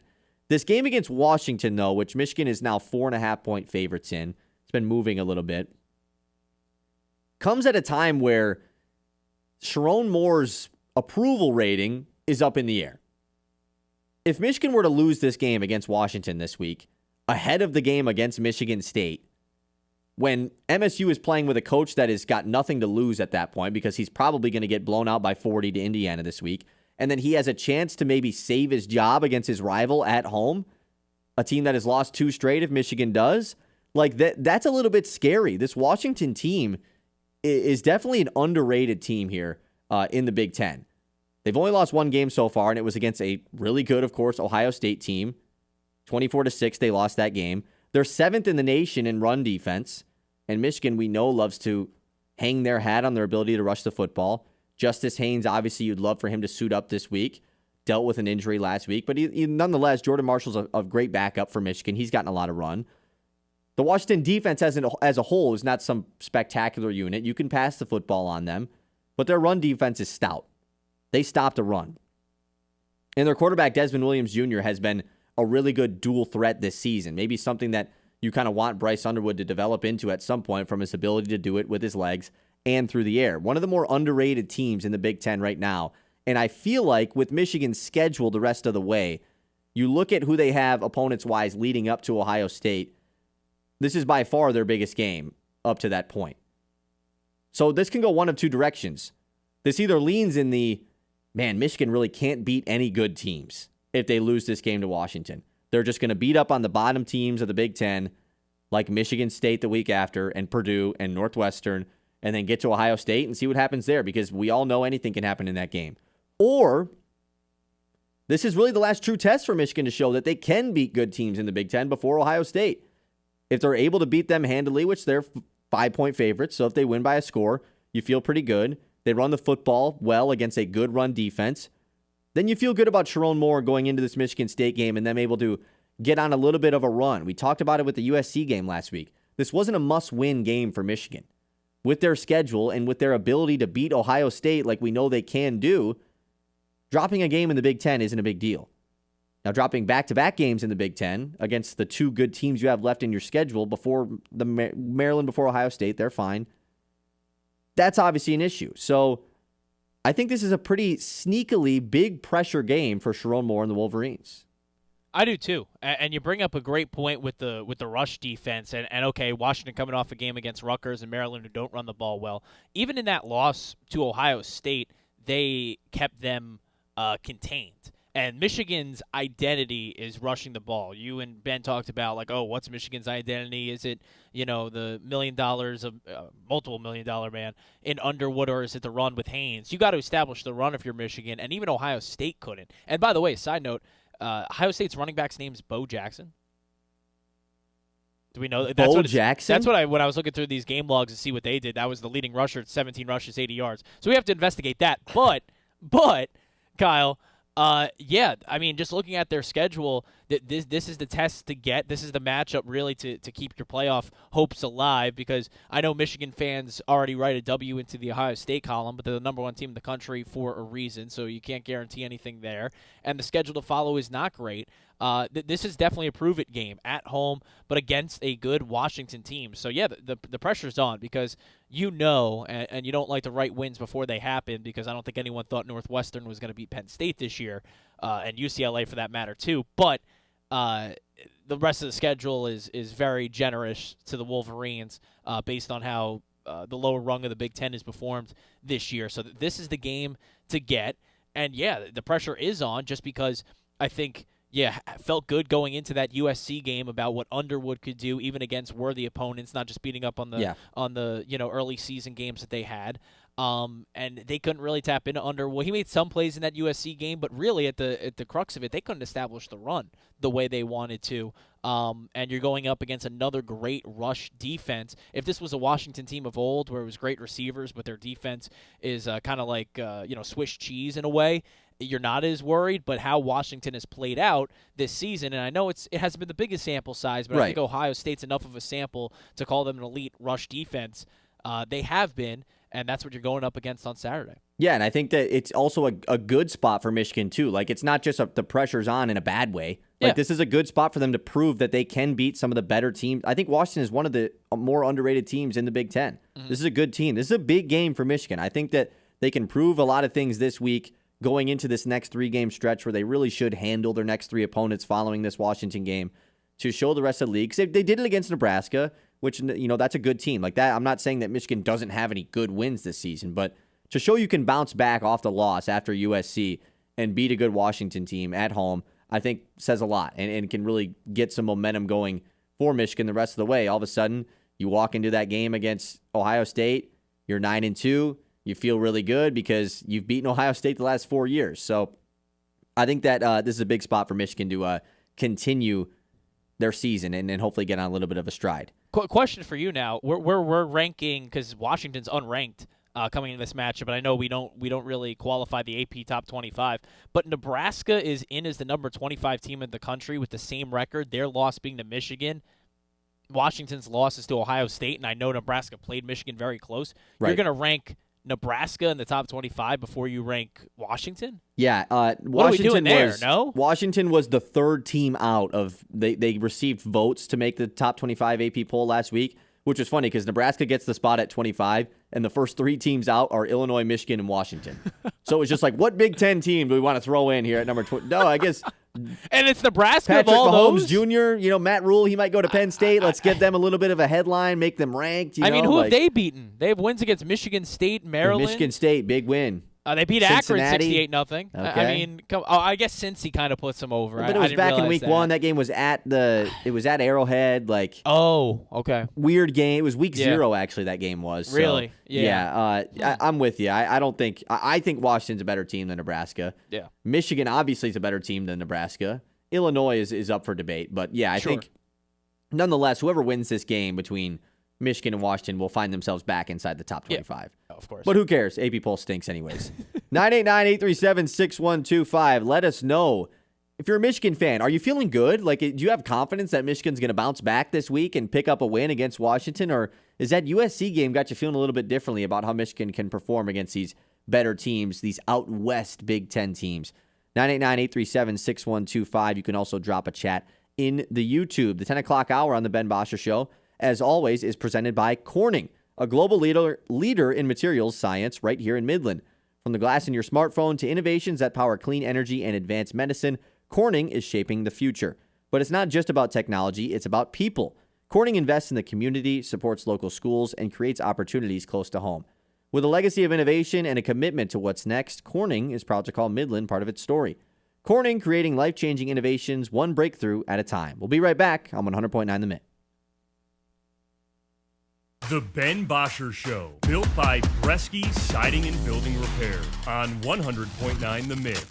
Hey Midland, join the Silver Sneakers and Renew Active programs at the Midland Community Center, where fitness for seniors is fun and free. With Silver Sneakers and Renew Active, seniors 65 and older enjoy access to Greater Midland Community Center, North Family Center, and Coleman Family Center, all at no extra cost with eligible Medicare Advantage plans. Dive into all group fitness classes, exclusive Silver Sneakers classes, and our Greater Midland Walking Club. Get moving with Silver Sneakers and Renew Active at the Midland Community Center. Now, wait a second, Sharon. So the Midland Area Community Foundation runs the Midland Area Santa House? You bet we do. And Midland Area River Days? Absolutely. Plus scholarships for students and grants for local nonprofits? That's like hitting the cycle and impacting our community. Anyone can step up to the plate and help build community capital for as little as $5. $5? That's the cost of a snack at the ballpark. How do I get in the game? Just visit midlandfoundation.org and make a gift to our community investment fund. Every dollar makes a difference. Join the team. Give today at midlandfoundation.org. I'm here with Matt Smith with Modern Realty. All right, Matt, forecast 2025 for us. Well, in 2025, I believe you're going to see a much more balanced market. We've been in a seller's market for a number of years. We're still not busting at the seams with inventory, but we are seeing the market start to balance out a little bit. That means it's still a really good time to get great value out of your home. But for the buyers out there, it also means that your path to home ownership should be a little bit easier. At the Great Lakes Loons, our commitment to community goes beyond the ballpark. Through the Vol Loon Tier program, Loon staff and even players roll up their sleeves to serve the Great Lakes Bay region. From packing food boxes to reading in classrooms and even cleaning up local camps and parks, it's hands-on work that helps build a stronger, more connected community. Vol Loon Tier isn't just what we do, it's who we are. Because being part of this region means showing up when it counts. The Great Lakes Loons, serving the Great Lakes Bay region since 2007. The high school football game of the week, presented by the Forward Corporation. Tonight sees a rivalry renewed. The 6-1 Freeland Falcons and the 6-1 Frankenmuth Eagles. The winner takes the Tri-Valley Conference Red. Freeland, Frankenmuth, pregame coverage tonight at 6:50. Don't miss any of the action on the Great Lakes Bay region's home for sports. Sports Radio 100.9. The Mitt. The Mitt. You want sports takes? You want local voices that own the mic? Yeah. We've got them on Sports Radio 100.9 The Mitt. It kicks off at 6 a.m. with Anthony Bellino on Spin on Sports. Rise and shine. From 9 to noon, don't miss Michigan's newest sports show, The Ben Bosscher Show. Hey, remember that. At noon, you get America's smartest sports takes, The Herd with Colin Cowherd. I want Shador to play. And at 3, the one and only Bill Simonson and The Huge Show. This is where real fans stay locked in. 100.9 The Mitt. The Ben Bosscher Show, built by Bresky Siding and Building Repair on 100.9 The Mitt.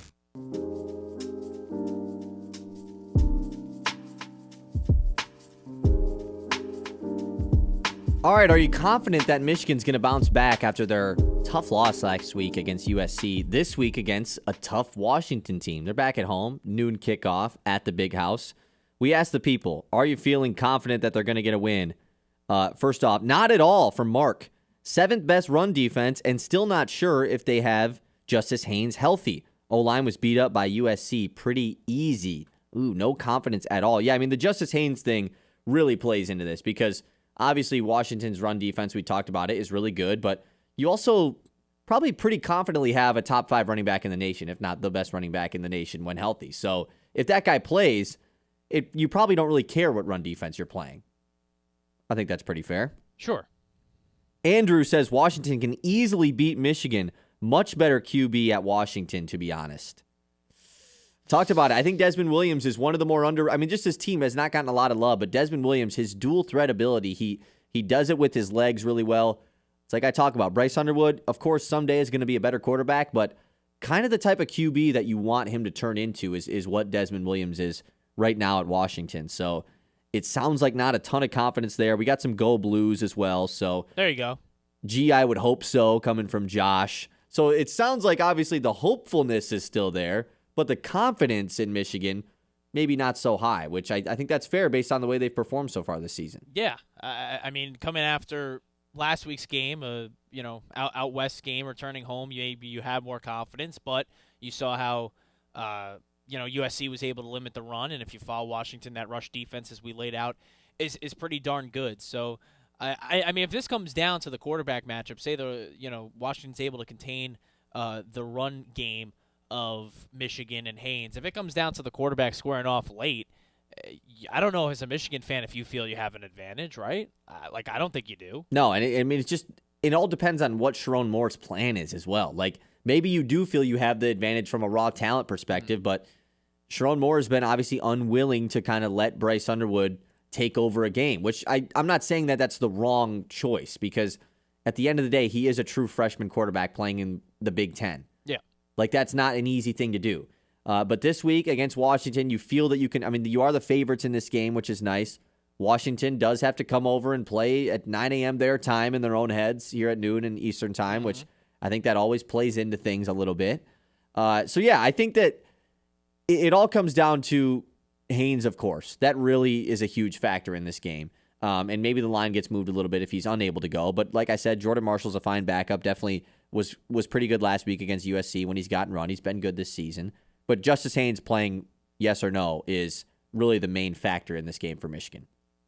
I do want to talk about, though, with this game for Michigan versus Washington, Michigan State playing against Indiana. I predict a 40-point blowout there. We've discussed that. But how do these games for both of those teams affect the next week's game? Michigan versus Michigan State, by the way. We're giving away tickets for that game next Wednesday. Right here on the Ben Bosscher Show. Wow. At 10:15 a.m., which is about 5 minutes past from right now. Next Wednesday, tune in. Ben Bosscher Show. You'll be able to have a chance to win tickets. We already gave some away 2 days ago on Wednesday. When Ben's back, we'll be doing that again. But Michigan State is coming up in the weekend after that. And I think these games this weekend really play into the storyline of that game because I like to build storylines and get myself amped up for these big rivalry games, especially in years like this when it feels like this game has no juice. It feels like Michigan versus Michigan State is just like, Michigan is fine and Michigan State blows. So, yeah, sure, the game's at MSU. Maybe Michigan will be like 10-point favorites on the road if things go according to plan this week. But I don't know. Let's say that all these concerns that the Michigan fans have with the Wolverines come to fruition this week against Washington, and it doesn't go as well. And the Huskies come into the big house and knock off the Wolverines. Then all of a sudden, that is easily going to spill over into a game against MSU that truly is going to be a save-your-job game for Jonathan Smith if he makes it through this week, which I know I predicted. I think he will be fired after the game against Indiana. Will it actually happen? It's hard to predict that because Jay Batt is the new AD, and maybe he just wants to figure all of that out in the offseason. But nonetheless, it's an opportunity for Jonathan Smith in a rivalry game that clearly last year he lacked the knowledge and the recognition of how big this rivalry is. That's going to be a chance for him to maybe make a statement to keep his job at Michigan State against a Michigan team that's coming off back-to-back losses. I don't know. It's a bit scary for both Sharon Moore and Jonathan Smith based on what happens this week. Man, you're really selling this matchup. I don't know what network I checked, and it says unknown for Michigan State, but you were selling that real well, you know. Big Ten Network, maybe. MSU blows out of the mouth of Kyle Sandel. Yeah, I mean, like that's why. And to return to the, when we were talking about how I'm not interested in the 1:00 window at the NFL this week, I am all over college ball this week in terms of one, being able to watch it because I don't have a game this Saturday. But Michigan in the noon window and Michigan State at 3:30, along with your Chippewas there, Kyle. Don't want to throw you the Pudge Bowl. The Pudge Bowl, of course. It's going to be fun. Yeah, I mean, what it's going to be next week, like a defining moment for both programs potentially for at least this season. And you could say a rivalry game always lives up to that billing. Sometimes it doesn't. And it's kind of on the negative side going into this week, depending on how the results go. Because if Michigan drops it to Washington, there's a recalibration that needs to happen for Michigan football, in my opinion, in terms of, all right, what the expectation is. And obviously everything being a must-win, including the Ohio State game if you drop it. And then with MSU, if they get thumped by Indiana and which we can probably just assume that's going to happen, right? You really think so, huh? I mean, they're 28-point underdogs in a conference game. You said 40. Well, yeah. I mean, that's still. But even if you lose by 30, like it's if they still. If they cover, does Smith save his job? If they lose by, I'm not saying that they look at the odds. If they lose by 21, cares, man. If they lose by 14, like how low do we have to get where you're giving them the Michigan game? It's a good point. I mean, it's probably it's probably in the 10 to 14 range, but it doesn't matter. Like, does it matter? It does. It matters for the guy's job. That's all that they've done this year. All that State has done this year is just barely backdoor covered against the other good teams of the Big Ten. They did it against Nebraska. They did it against USC. Sure, if that's the big win for MSU is covering. Great, man. Whatever. It's not a win for. It's a win for Smith. It's you talk about moral victories. Put that aside for a second. How about I get to keep my office for another week? Victory, right? If it doesn't mean they'll probably. I mean, like at the end of the day, he'll probably get to the Michigan game next week. Like it would probably take something really bad to happen in Indiana because they're not expected to win. It's still frustrating, of course, but it gives him an opportunity against the Wolverines. That's the fun part of this. That is. And, that's why I'm all over this window, because it really is. Because if Michigan beats Washington by a good margin and Michigan State loses but Smith doesn't get fired, like you said, there's not a lot of intrigue going into the UM-MSU game. So this week's going to just be so unique for how big that game will be, even if it doesn't have playoff ramifications next week, just based on the future of these two programs. I mean, I don't know. I'm rooting for both teams, obviously, to win this week, but MSU, that's kind of being hopelessly optimistic. Right. But we'll see. We'll see. It's funny to think about, too, and I know you know this because you're an MSU guy. That game last year was close between MSU and Michigan. It was. Closer than at least I thought. No, it was close. Like, MSU played them pretty good, yes. Yeah. But also Michigan was not very good last year. Yeah, like since I've followed, I've come to the state and have followed the college football landscape, that was really the only competitive game between those two. Which is terrible because it always used to be good. Yeah. Like, no matter how good the teams were, even if one team was way better than the other, it was always a good game. And prior to last season, like you said, for the 3 years before that, it was just non-competitive. Bad. I miss the juice that this game used to have. Missed the K-9 5-touchdown game, man. Andrell Anthony, like 90-yard touchdown at the beginning of that game. Oh, man, that was just unreal times, and we're probably not going to get that. But who knows? Maybe the matchups this week will affect that. Where are you next week with CMU? Back at home, homecoming. UMass coming to town. UMass still winless, by the way. Really? 0-6. Yeah, they're off to 3:30. They've joined the MAC, so it's been a rough start for them. That's tough. In the Mid-American Conference. We've talked off air how we have to get to a tailgate of a Michigan State we game. do. You got to work that UMass game. Damn. Well, there's MACtion going on at some point where we get the midweek games. We'll have a couple weekends free at some point, so We'll see. We'll keep an eye on that. 989-837-6125. Let us know about both games this weekend. Michigan State, Michigan. Either side you think has got any chance of giving you some confidence? I would assume you're going to lean more on the side of the Wolverines. The Forward Corporation, moving Michigan forward since 1925. That's the Forward Corporation. Locally owned and family operated for nearly a century, serving communities across mid-Michigan. From convenience stores and fuel to restaurants and beyond, Forward is part of your everyday life. A company built on family values, community support, and a commitment to doing things the right way. When you see the name Forward, you know you're keeping it local.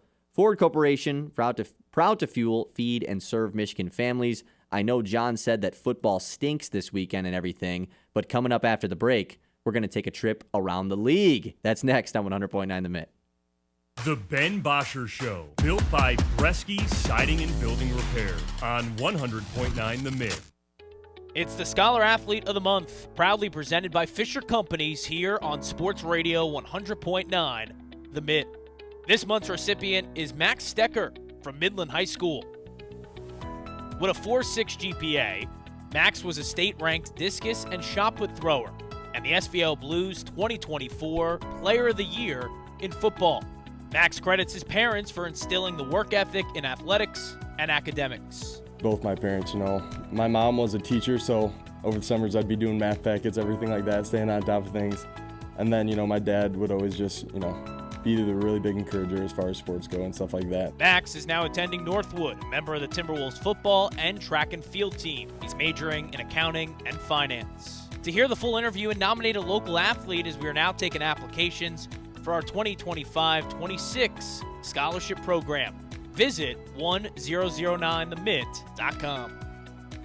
I'm Kevin Spencer, your Midland Edward Jones financial advisor. We're all about financial investments, but we also value the investments of time, patience, and encouragement our young athletes receive from their coaches, teachers, and mentors. That's why Edward Jones is a proud supporter of high school sports in the Great Lakes Bay region. Call Kevin Spencer, your local Edward Jones financial advisor in Midland, 989-832-8428, or visit edwardjones.com. Edward Jones, member SIPC. For 100 years, Forward Energy has been more than just a home heat and fuel provider. We've been a part of your community, and you've been a part of our family through every storm, every season, and every moment. We've been right here, keeping you warm and safe. As your hometown energy provider, we deliver more than just propane. We deliver peace of mind with reliable service, quality you can count on, and a commitment to always being there when you need us most. Forward Energy, 100 years strong, fueled by family, powered by community.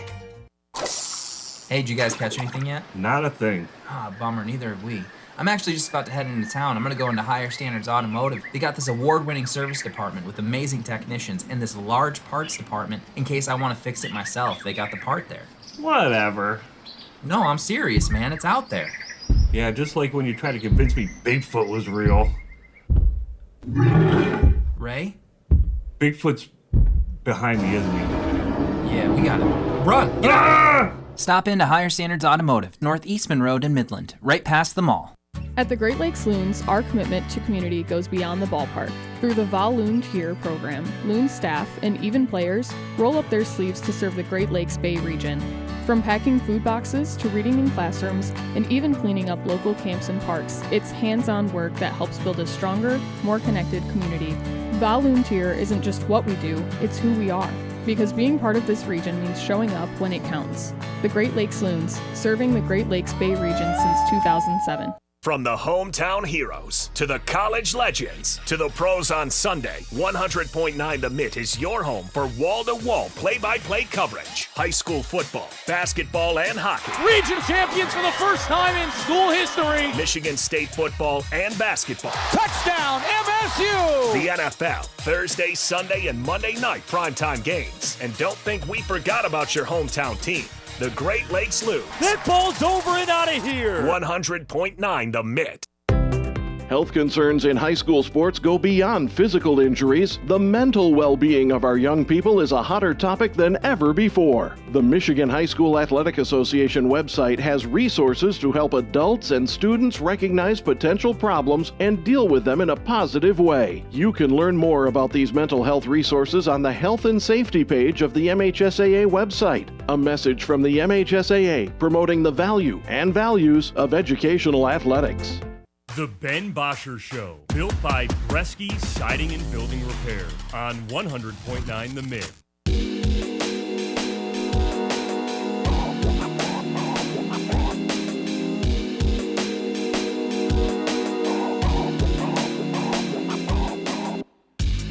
All right, it's that time of the day. Back here on the Ben Bosscher Show, Kyle Sandel with John Vicari. And it's right about time we take a trip around the league. It's time to zoom out and go around the league. All right, John, I don't know how much you actually listen to our show, but every Friday. Never, actually. This is the first time I've heard about it. Yeah, it's not bad. It's live on 100.9 The Mid daily from 9 to 12, yes. Really? Anyways, every Friday, me and Ben are around the league. We typically like to go back and forth drafting style like we like to do in Around the League and draft things from this NFL weekend, whether that's storylines, whether that's games, whether that's a specific player, anything going on in the NFL slate on Sunday or Monday, whatever. Go ahead and draft it. That's kind of what we're doing. Things we're looking forward to seeing this weekend. You got it down pat? Makes sense? You know what? I think I got it. Okay, why don't you kick us off then? Oh, really? Okay. Well, I guess it's the easiest one, and it's not till Monday, but you said I can draft it because I was listening to the rules very carefully. Yes. I want to see the Lions. I want to see the Bucks. Listen, Baker's been must-watch television for me. I wouldn't complain so much about the 1 o'clock window if Baker Mayfield was in it, but he's in prime time against the Lions. Looking forward to it. If the Lions have Decker or not, that's something I'm following. And I'm sure they'll say this, is this a potential NFC Championship preview? Whoa. Just based on how these teams have played. They've always played each other close over the last couple of years, really, since Baker has been a Buck. It's been alongside the rise of the Lions. That's kind of happened at the same time. And it's going to be another intriguing matchup. And whether Baker's guys who are depleted in terms of injury, in terms of the receiving options, can hang with the Lions, who are going to put out, as they always do, a high-octane offense that continues to pile up points. And something else to watch, and I know I'm maybe stealing a lot of them, but I feel like it encapsulates in one game. Yeah. Will they run that Jared Goff play again? Oh. Will they move him out, way, set him, right? and then run the same exact play? I don't know. You know how funny it would be, though? Like, that would be like the big FU to the refs and to everybody in the NFL. There you go. I like it. Maybe they should do it. And doing it on prime time? Come on. They still feel pretty salty about it, so maybe they should do that. I like it. Okay, that's a good first pick. I like to go a little bit more different route here. Sure. I talked about this yesterday in spread picks. I think my must-watch game of the year so far, my circle it on the calendar year, is Patriots-Titans. It's a clash of my two favorite things. Revenge game, which I just love to bring up because revenge games are, they happen so often. It's funny. But we saw Rico Dowdle revenge game last week against the Cowboys, how that went. You got revenge game for Mike Vrabel against the team that fired him, that have now fired their other head coach. versus new coach theory. Every time you fire your coach, it just rah-rahs the rest of the guys up. The interim head coach usually comes in and they got nothing to lose. They're just this is their resume for how they can maybe be the coach after this. So both of those things clashing against each other, that's why I said I had to put this in my spread picks yesterday. That is what I'm watching, man. The Mike Vrabel revenge show versus new coach theory with the Titans. It sounds like, you're a big revenge guy, Like, getting to know you a little better these last 2 days working on air for, 6 combined hours. You're big getting it back. I don't know. It's something. Yeah, maybe I have a lot of enemies in my, I was about to say, in my past. There's a lot we maybe have to delve into at a different time. But, yeah, I'm revenge therapy session coming in the 11 o'clock hour. It feels good. Well, we'll see. We'll see how the other topics go. We might have to. But... yeah, I again, if that's how you have to make the 1 o'clock window intriguing, I get you, and I'm there for it. So okay, maybe I'll tune that one on. Maybe. I think the best game. It's not the 4:25. It's one of the 3-4s. It's at 4:05 actually. CBS, Colts and Chargers. I don't hate watch Danny Dimes. I never hated the guy. I didn't like that he underperformed with the Giants, but he had 3 different coordinators, 3 different head coaches. And they traded away Saquon Barkley. So what was he supposed to do with a great offensive line for the first time in his career? He's succeeding well. Can they beat this Chargers team? Herbert hasn't really had a signature moment this year, despite the Chargers being 4-2. I don't know if that sounds unfair to you, but that's just how I've consumed the Chargers this year. Yeah. One of their losses being to the Giants, too. And, you guys touted that matchup. Oh, Herbert, Tua last week. The same draft class and how big that was. I don't necessarily think Herbert really destroyed Tua in terms of that matchup. Obviously, the Chargers won, but I feel like it was pretty even in terms of the QB matchup. It was more the Chargers' defense at the very end.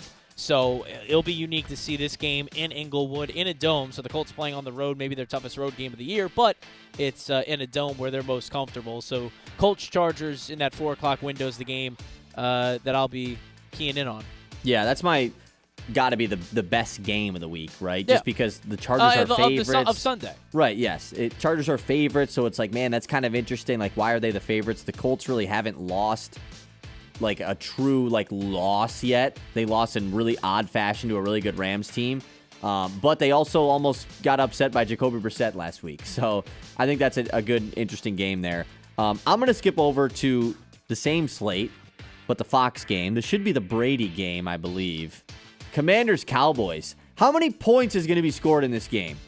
54.5 over-under in this game. It was 55.5, which would be the highest on the season. 54.5 is tied for the Lions-Ravens over-under, which that one ended up being at. But I just think that this game has the potential to be a what an awesome primetime game. Or it's not primetime, but you know what I mean. It's the game of the week on Fox. Everybody's going to be watching this game. It has a chance to be a 35-34 type game. And to me, it's most interesting because when you look at the standings right now in the NFL, we're, of course, really early into the season. All the bad teams are in the AFC. Like, the AFC has 4 one-win teams and 1 winless team. Whereas when you skip over to the NFC, they only have the Saints, who are 1-5, and I think everybody would agree the Saints are better than the Browns, the Titans, the Dolphins. So, and then you have the John's New York Giants, the Cardinals that have lost 4 games in a row. They started 2-0. Like, there really isn't any truly terrible teams in the NFC. So, this Commanders-Cowboys game is big for one of these teams is going to get back above 500. I guess the Cowboys will be 3-1, whatever. That's not above 500, but who cares? This is just a big game for as far as making some leeway in the wild card, assuming that Philly is going to still figure some things out and win this division. But yeah, Commanders-Cowboys, I think, has a lot of play into it as far as how the season goes. And it's just going to be a fun, high-powered offense football game. It is, and it is the Brady game, by the way. You were correct in that assumption. Yes. Yeah. A Giants fan perspective, again, I told you when we were making the spread picks, I hope both of them get that tie. How great would a 2-tie Cowboy team be? And then Jerry being celebratory after that press conference. We did it again. 45-45. We traded Micah, we But we tied. All right, let's do one more each, okay. John. Well, I'm going to have to, my boy, Shedeur Sanders, see what he's doing on the sidelines in that Cleveland-Miami game. A matchup between 2 1-5 teams. This is your real pick. Dylan Gabriel. Yeah, what else am I going to watch in the 1 o'clock window? Am I going to watch Chiefs-Raiders? Eagles, Vikings. If JJ's not there, I'm good. Saints, Bears. We already picked Patriots, Titans. I mean, Right. I'm going Dolphins, Browns. And man, two lefty gunslingers, Dylan Gabriel and Tua. Man, sign me up. No, I just can't believe Cleveland's favored in a game, and it's going to be fun to see them blow it. I've said this on the air before on this show. Shador will be the starter after the bye when they play the Jets, and that's going to be quite a game too. That Brown-Jets matchup in a couple weeks. But, yeah, I'll see what maybe Dylan Gabriel impresses me, but he hasn't yet. It was funny when the guy who hosts this show, by the way, when you guys were doing your QB draft, which I think was this segment, put Gabriel above Jackson Dart. That was very funny. He did that. True story. That one got you hot, huh? Oh, I was irate in my car. Rage bait. I got to the community center here in Midland, and I just didn't go into the gym. I was like, or into the center. I was in my car just fuming and listening to the end of that segment. But yeah, he successfully rage baited your boy. Yeah, he did. That was good. You were upset about that even when he came in here. That was like the first thing you said. Shout out to Jackson Dart, man. He's been pretty good. I'm surprised he didn't take that game. Can they upset the Broncos? Who knows? Okay, I'll have my final pick here. Like you said, there's not a ton to choose from. I think a little bit of, we're talking revenge games. Carson Wentz does suit up for the Vikings. I don't know. Against the Eagles? No, it's a bad one. I will take the London game. The last couple of weeks, we've gotten to wake up at 9:30. Honestly, every London game so far this year, and the overseas game, whatever. I know there's the Munich one and stuff. Dublin. All those games have been like, I didn't really need to watch this. Like, I'm not really missing a whole ton, especially last week. I think this is the one where it's like, I got to be up and at 'em, already in the gym and back home. Like, I can't watch this one while I'm there. I got to be tuned in watching this game because I think it's going to be a good one. Rams, Jags. I like both of these teams. They're both 4-2. And Jacksonville is the team of Europe. So I like that pick. All right, 989-837-6125.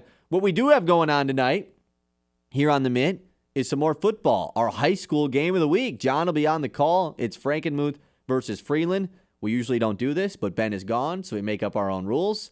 And John is here on the show, so he's going to do a little bit of a preview of our local high school football game of the week tonight. Stay tuned for that. It's coming up next here on the Ben Bosscher Show, live on 100.9 The Mint, YouTube, and Facebook. The Ben Bosscher Show, built by Bresky Siding and Building Repair on 100.9 The Mint. Fall is for planting, and Maple Hill Nursery and Garden Center is making it the best time of year to grow. For a limited time, enjoy 40% off select trees, shrubs, and perennials. That's pretty much their entire plant inventory. So whether you're adding curb appeal, refreshing your garden, or planting for the future, they've got the quality, selection, and savings you've been waiting for. Don't miss the fall planting sale at Maple Hill Nursery and Garden Center, where your garden begins to grow. Maple Hill Nursery and Garden Center, growing with you this fall. Fueled by wonder and powered by science. At Dow, we're imagining better things for our customers and communities. It starts with our commitment to reach carbon neutrality by 2050, designing, building, and inspiring for the world around us.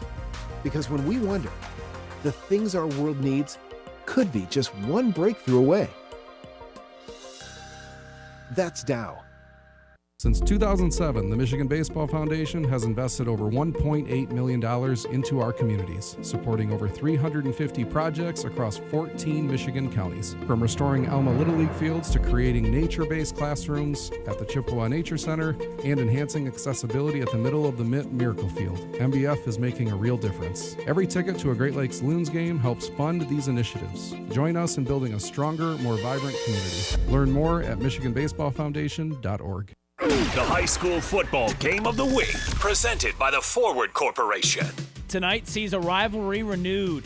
The 6-1 Freeland Falcons and the 6-1 Frankenmuth Eagles. The winner takes the Tri-Valley Conference Red. Freeland, Frankenmuth, pregame coverage tonight at 6:50. Don't miss any of the action on the Great Lakes Bay region's home for sports. Sports Radio 100.9. The Mint. The Mint. We're in your town, your school, your huddle. 100.9 The Mitt is here for sports fans in the Great Lakes Bay region. From the hardwoods of Saginaw to Midland's Friday Night Lights. From the streets of Bay City to Freeland, Frankenmuth, and Hemlock. We roll through Beaverton, Auburn, Pinconning, Essexville, and Shepherd. All the way to Gladwin, Birch Run, Coleman, and Bridgeport. This is your sports station. High school, college, NFL, the Looms. It's all right here. 100.9 The Mitt, Mid-Michigan's sports leader. I'm Ben Bosscher, and here's what I think. I think we're nearing the end of the Jonathan Smith era at Michigan State. I think Scott Harris trading for a half dozen pitchers at the trade deadline is officially a failure considering how the season ended. I think the Detroit Lions are going to give the Packers an astronomical revenge whooping on Thanksgiving later this year. And I think you should listen to The Ben Bosscher Show, weekdays from 9 to noon, presented by Bresky Siding and Building Repair, if you agree or disagree with anything I just said. Scrolling? Make it count. Want local sports content that actually matters? Yeah. 100.9 The Mitt is loaded with local highlights, viral plays, breaking sports news, and takes you can't get enough of. It's hot! Follow us on Facebook, Instagram, TikTok, and YouTube today, and you'll never be out of the loop on the Lions, Tigers, Pistons, Red Wings, Michigan, Michigan State, and even the biggest stories in high school sports in the Great Lakes Bay region. 100.9 The Mitt, Mid-Michigan's sports leader. Hey, I'm Ben Bosscher. And I'm Kyle Sandel. And the two of us are live every weekday on 100.9 The Mitt at 9 a.m. until noon, giving you opinions on the teams that you care about the most. The Lions, Tigers, Red Wings, Pistons, those teams. And a whole lot more. Whether we're breaking down a game from the night before, debating the biggest news from the day, or doing a draft or spread picks, we're always having fun. I mean, come on, it's our job to talk about sports. How could we not be having fun? So if the big games aren't enough for you, if you're a real diehard fan, this show is going to be perfect for you. You can count on us to be your morning sports outlet every day. The Ben Bosscher Show with Ben Bosscher and Kyle Sandel on 100.9 The Mitt. Let's pick out a good wine. Let's discover a new taste from a new place. Let's meet the people who handpick the grapes in places dedicated to the craft, in a land that only knows one way to grow things, rich and full. Welcome to Michigan, where the 4 seasons and 4 Great Lakes smile on the winemaker, where the quality of the wine is exceeded only by the warmth of the greeting waiting for us. And with more than 90 wineries, covering more than 13,000 acres, the harvest has never been better. So let's wander through lush vineyards, discover hidden treasures in vast cellars, and renew ourselves in comfortable tasting rooms. Let's all raise a glass. Let's gather our closest friends and become even closer. Because taking time to toast the beauty and bounty of life is pure Michigan. Your trip begins at michigan.org. The Ben Bosscher Show, built by Bresky Siding and Building Repair on 100.9 The Mitt.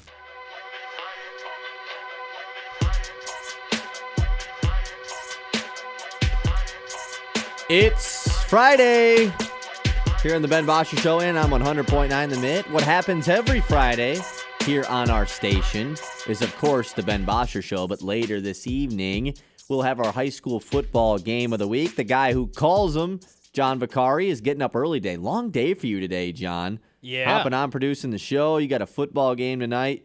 Let's talk about it, man. Freeland Frankenmuth, big rivalry of the Fs.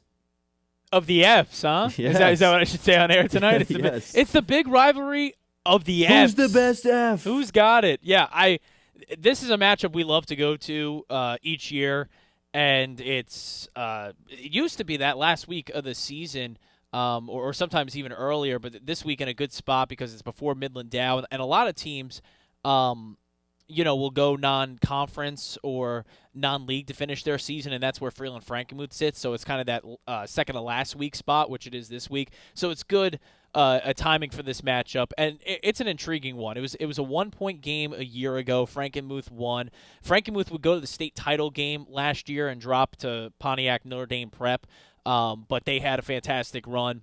Freeland, they would lose to Goodrich early on in the postseason. Goodrich, the Martians, who are not in the region, but just downstairs a bit south. Really good team, right? Yes. Yeah. Our friends at WNEM cover them with their run. They were the state champions. So two teams that would lose to end their season against the eventual state champions in their respective division and come back and are really solid this year. Freeland returns a lot of guys. They have 27 seniors. Of note, you'll like this, Tristan Comer, who's their big left tackle. You may have seen him with the basketball stuff from your perspective. Big 6'7" guy. He's great. Not an intentional 6'7" there, but he is 6'7". He's committed, according to Coach Kevin Townsend, to play football at Michigan State. So really, yeah. That's so awesome. for Comer, he's got to be listening to our show too, because if Jonathan Smith's gone, like you're saying, Kyle, maybe he opens up his commitment again. But who knows? But Comer, he's great up front. And then what's really unique for Freeland is that they've won without their quarterback. So Max Hine is their quarterback. He hasn't played in the last 5 weeks. Against Swan Valley, he separated his shoulder. So he separated his shoulder. Wilson Huckabee broke his hand.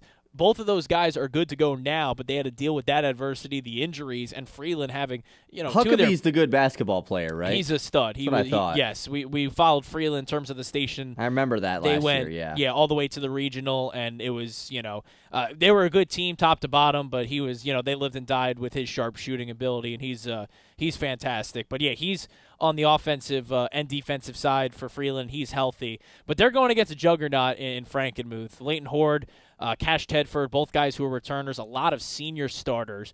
And you're going to like this, Kyle, from how I'm kind of in on the loop with Frankenmuth.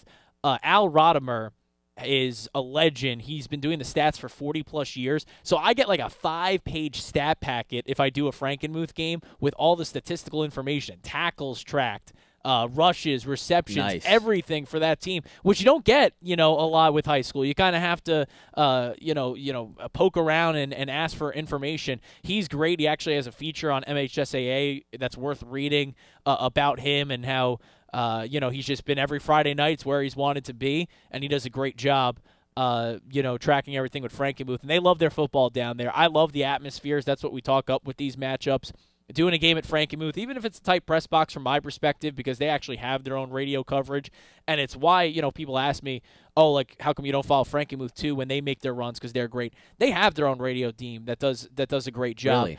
So that's, where their fans are going to go, but we still like to highlight them in this rivalry matchup between the two. So it's going to be fun. It's going to be a great atmosphere, and Freeland's looking to beat them for the first time since 2018, and we'll see if they can do it. It was a 1-point game last year, but it's going to be one in the trenches, and even though these teams score a lot of points, Frankenmuth is actually averaging 48.9 points per game this year. Whoa! It's going to be a little 50 points a game. Yeah, they're insane. Who are they playing? Frankenmuth. Oh man! And that's with a loss to Goodrich, by the way, too. 17-14 to begin the year, but they beat. So they're putting up 60 in every other game. Yeah, they beat Bridgeport last week 77-6. Crazy. So yeah, we're gonna get some points, but it's not gonna be to that extent. Probably in the 20s or 30s, but it's always a fun game, and we're looking forward to it. I'm a little bummed, Kyle. You usually join me for these games and do a great job with the social media and highlights, but Adam has to take you to Bowling Green early. You guys better be doing something tonight that's worth you not being in Frankenmuth with me. I'll be honest. We're going to the football stadium to set up the equipment, so that makes it worth it. And then we're probably just going to find some spot in Bowling Green to go have dinner at. So. What, like Chipotle? No, where are you gonna go? We'll go to some local spot. Adam's a big pizza guy, so we'll probably go get some pizza or something. But no, I am a little bummed I can't be with you for the high school games. Except I don't know. After last week with the weather we had at that game, where were we at?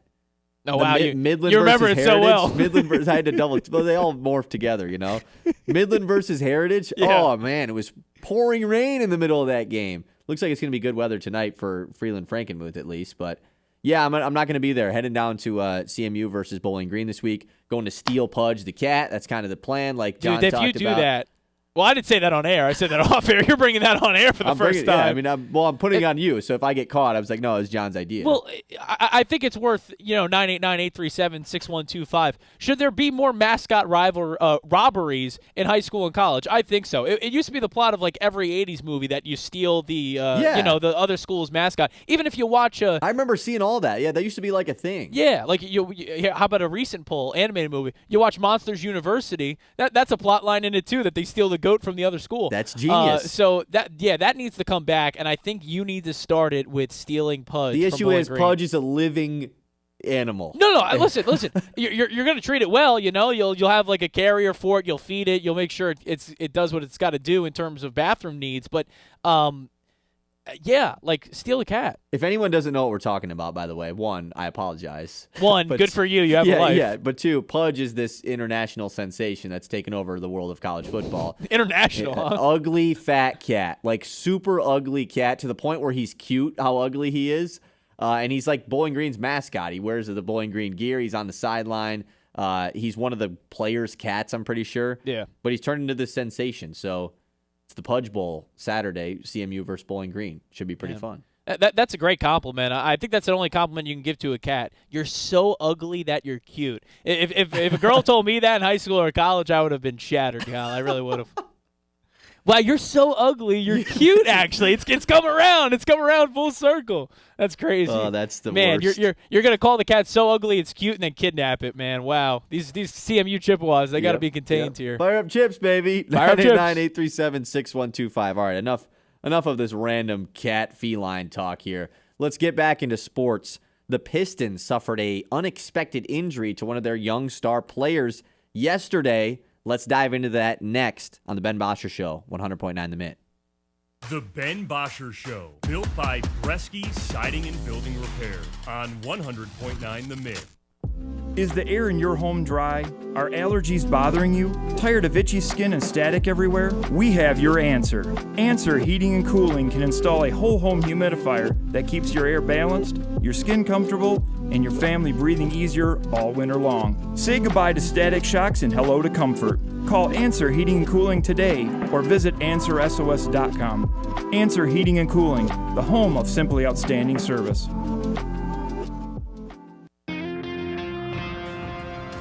In every town, there's a team that brings us together. A team that stands for more than just the game. It's tradition. It's family. It's where we belong. Because this isn't just baseball. It's community. It's pride. It's home.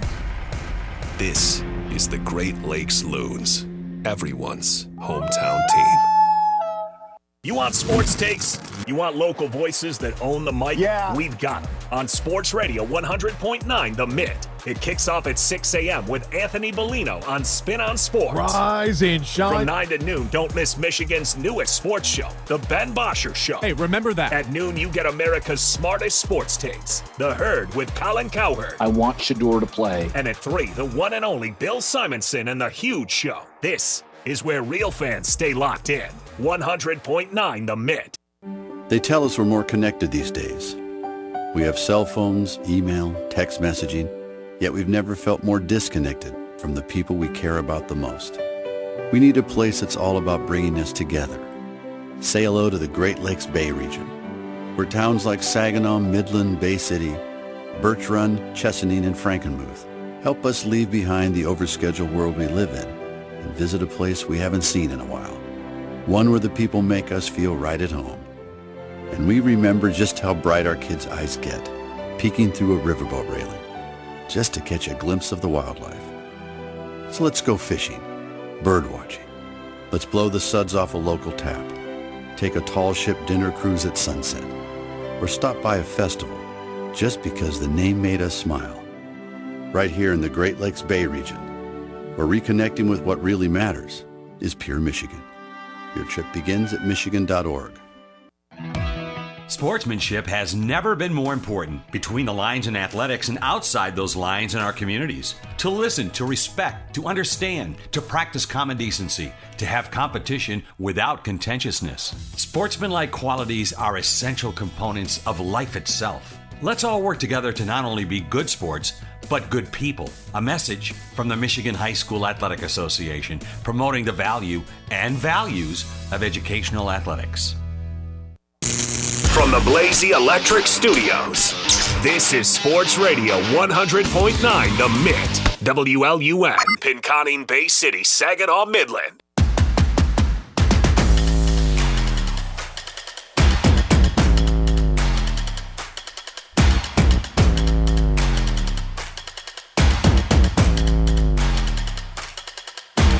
(989-837-6125).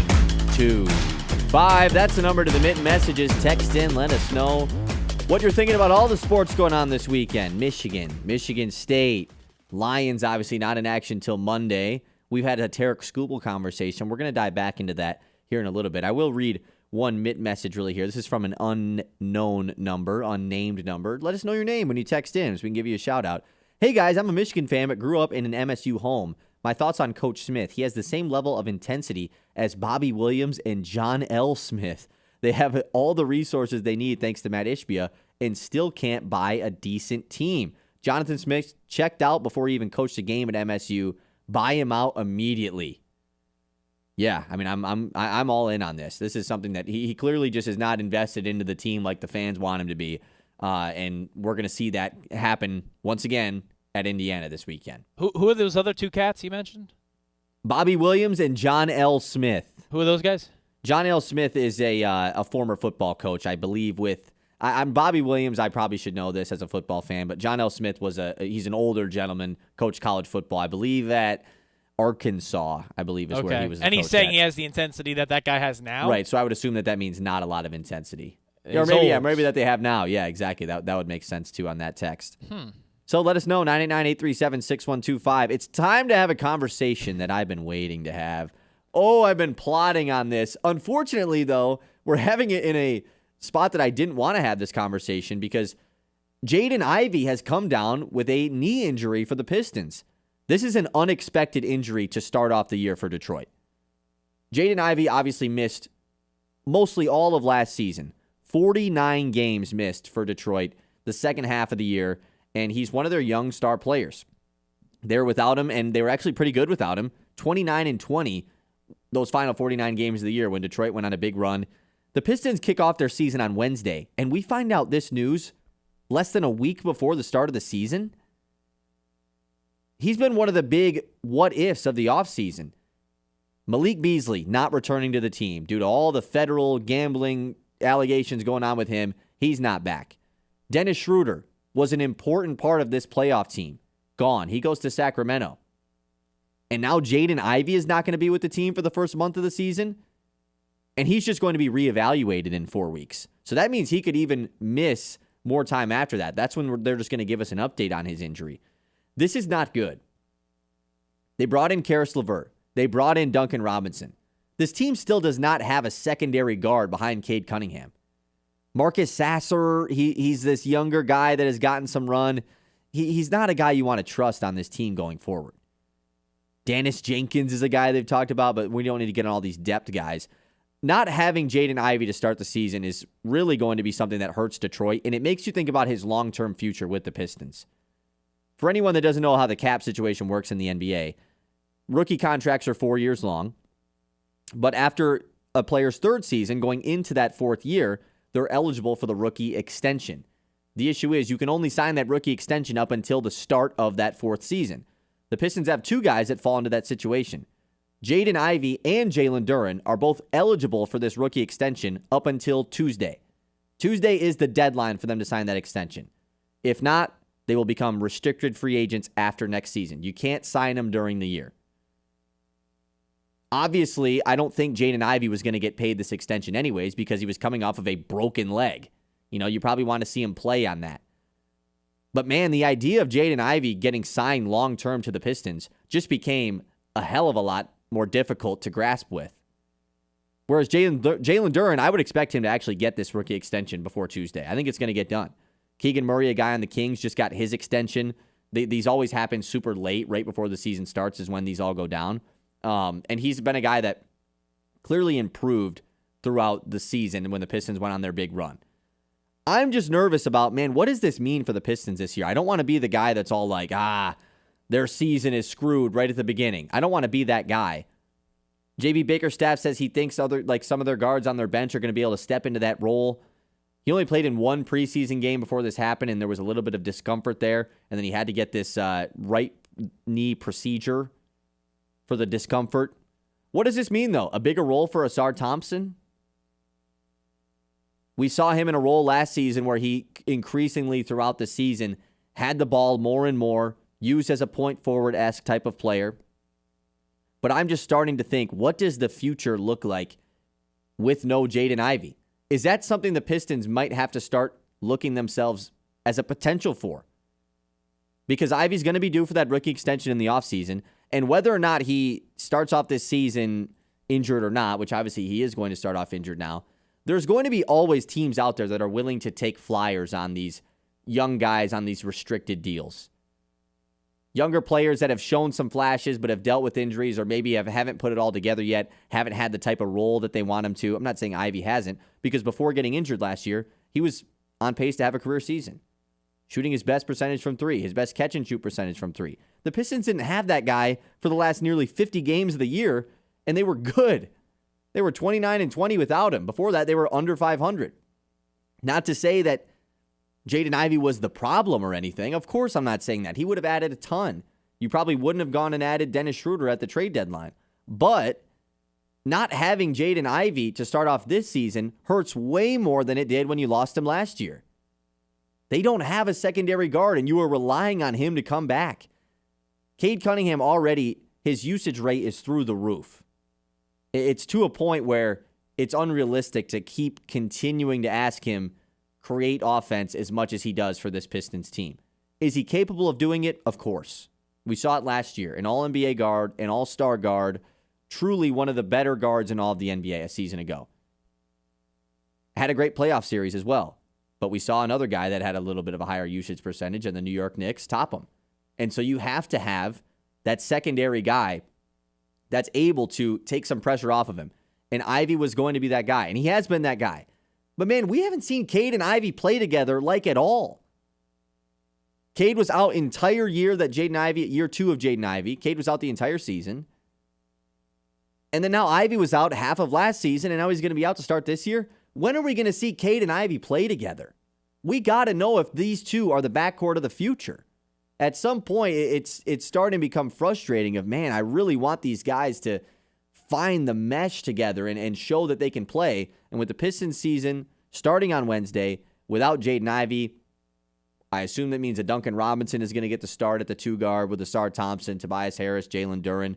Sure, they can add that extra shooting. You're going to need it. But no Jaden Ivey really stings. You mentioned no Ivey and that the replacements are Robinson and LeVert. The concern is, from a Pistons fan perspective, that Robinson and LeVert just don't share the amount that Ivey would. Right. I mean, they just... Like their ISO players score first players. I mean, Ivey spent a whole year, his second-year player, as the primary guard of the team when Cade was injured. And Duncan Robinson is not... I mean, he's a wing. He's a shooter. Karis LeVert, yeah, he can score a little bit, score some offense. You don't want him as the point guard. This team doesn't have another point guard other than Cade Cunningham. They just straight up don't. But like, hasn't part of the talking point been that you need shooters around Cade when you lose Beasley? Yeah, that is the case, and that's why you brought in a Duncan Robinson. LeVert isn't this elite three-point shooter. He's more of a... But he's an ISO guy, He's right? an ISO guy. He can score, yes. He brings that to the table, where Malik Beasley was just like the best shooter of all time last season. But Jaden Ivey, like, in an ideal world, brings a mix of that. Okay. He's not going to be the elite three-point knockdown shooter of a Duncan Robinson, Malik Beasley, but he shot above 40% last year on over 6 attempts. Yeah. Like, he would have been one of your best shooters last year, and he's able to put it on the floor. He's super explosive. And a guy that his number one advantage is his speed and explosiveness. Now having a broken left leg and now right knee injury, these are 2 separate legs, by the way. That's major concerning going forward. So like, you want Cade to create less at the end of the day, because, like, you see how it wears down him on the playoffs at some point, you know? I get you, but like, he can be the distributor too. You just don't want to put that on him if you can have Ivey with him too. Yeah, exactly, and it's not even just that. It's like when Cade's not in the game, like, who's distributing? What's the plan? Yeah. You know, they don't have Sasser still. They do have Sasser, but he's whatever. You know. Okay. In an ideal world, he's playing with another guard. This may enrage the people. Ivey Sasser jump is that big? I mean, yeah, Sasser's not. Okay. He's in not terms consistent. in terms of maybe not as a scorer, but as like just a guy running the point. He's better as a 2 guard. He's better with another guy next to him. He's too small to be a traditional 2 guard, and that's why I'm kind of just out on Sasser in general. Like he's not. Well, I'm saying run the 1. Right. If Cade's not in the game, he's going to have to. Yeah. He's going to have to. But it's not ideal. Okay. He's not an ideal every night in the rotation guy for a good team. Okay. And not having Ivey is going to hurt. Piston season kicks off on Wednesday against the Chicago Bulls. We're excited for NBA tip-off. Like I said, keep an eye on Jalen Duren contract extension.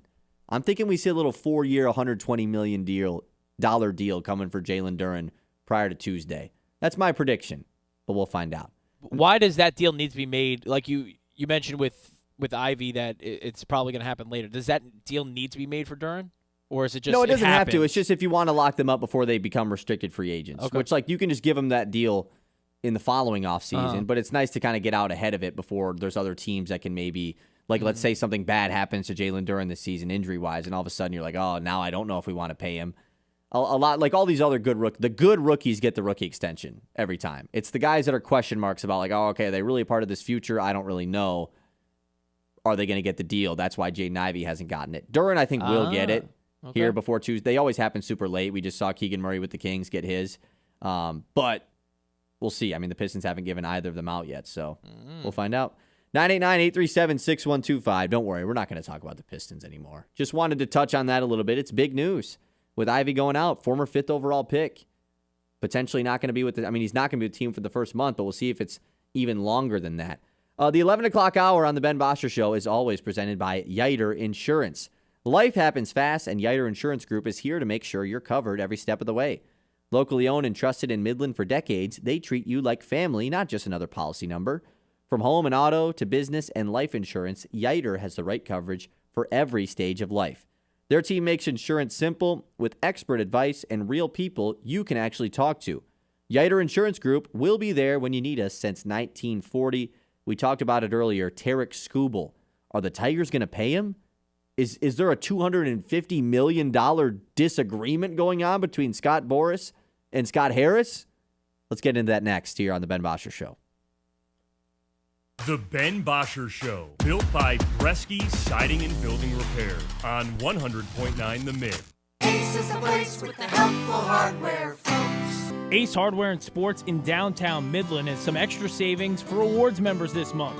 It's October, so savings on all things spooky. $9.99 for an 100-count Halloween LED light string pack. And get those ghostly vibes with a giant glowing ghost inflatable, $99.99. Select Milwaukee Power Tools, buy one, get one free, including the brushless drill and impact driver kit. And get ahead of the cold. Ace brand winterizer, just $16.99. Mirror on the wall, whose house is the nicest on the block of the mall? Not yours. What do you mean? Your siding is faded, your gutters are falling off, and you have shingles missing. I suggest you call Bresky Siding and Building Repair. I'm going to call Bresky Siding and Building Repair right now. Mirror on the wall, now whose house is the nicest of them all? Yours is, kind sir, yours is. Call me, Derek Bresky, at Bresky Siding and Building Repair today. Suit up, Sea Captain. At Dive and Glide in Midland, we've got all the gear you need to make a splash. Flippers that fit like a glove, masks that show you the underwater magic, and tanks ready to fuel your next adventure. Whether you're snorkeling the local lakes or dreaming of ocean depths, Dive and Glide has your back and your fins. Find us on Cambridge Street or swim over to diveandglideinc.com. Dive and Glide, making waves one splash at a time so you can dive deeper than ever before. Hi, I know it's late, but I just had a fender bender and I wasn't sure who to call. You did the right thing. At Yiter Insurance, we're here for you 24/7, day or night, weekday or weekend. You'll always get a real person ready to help. Backed by Auto Owners Insurance. Life doesn't happen on a 9-to-5 schedule, and neither does Yiter. With trusted partners like Auto Owners, whether it's a claim, a question about coverage, or just peace of mind, you can count on us anytime you need us. Yiter Insurance, your friends in the insurance business. Always on, always here for you. Local sports don't stop when the game ends, and neither do we. 100.9 The Mid is your digital home for the latest news across the state of Michigan. From high school to college and the pros, it's all on our socials. Follow us on Facebook, Instagram, TikTok, and YouTube. Just search 100.9 The Mid and join the squad. Stay locked in on the latest stats and stories with exclusive video takes from local talent. Sports Radio 100.9 The Mid. Timeout. All right. Remember, we're a team that plays together. Listen, the winning will take care of itself. We just have to get everyone involved. In interscholastic sports, we celebrate what makes every one of us unique. And in the pursuit of a common goal, everyone in the huddle, in the bleachers, and in the community comes together. This message presented by the MHSAA and the Michigan Interscholastic Athletic Administrators Association. The Ben Bosscher Show, built by Bresky Siding and Building Repair on 100.9 The Mid.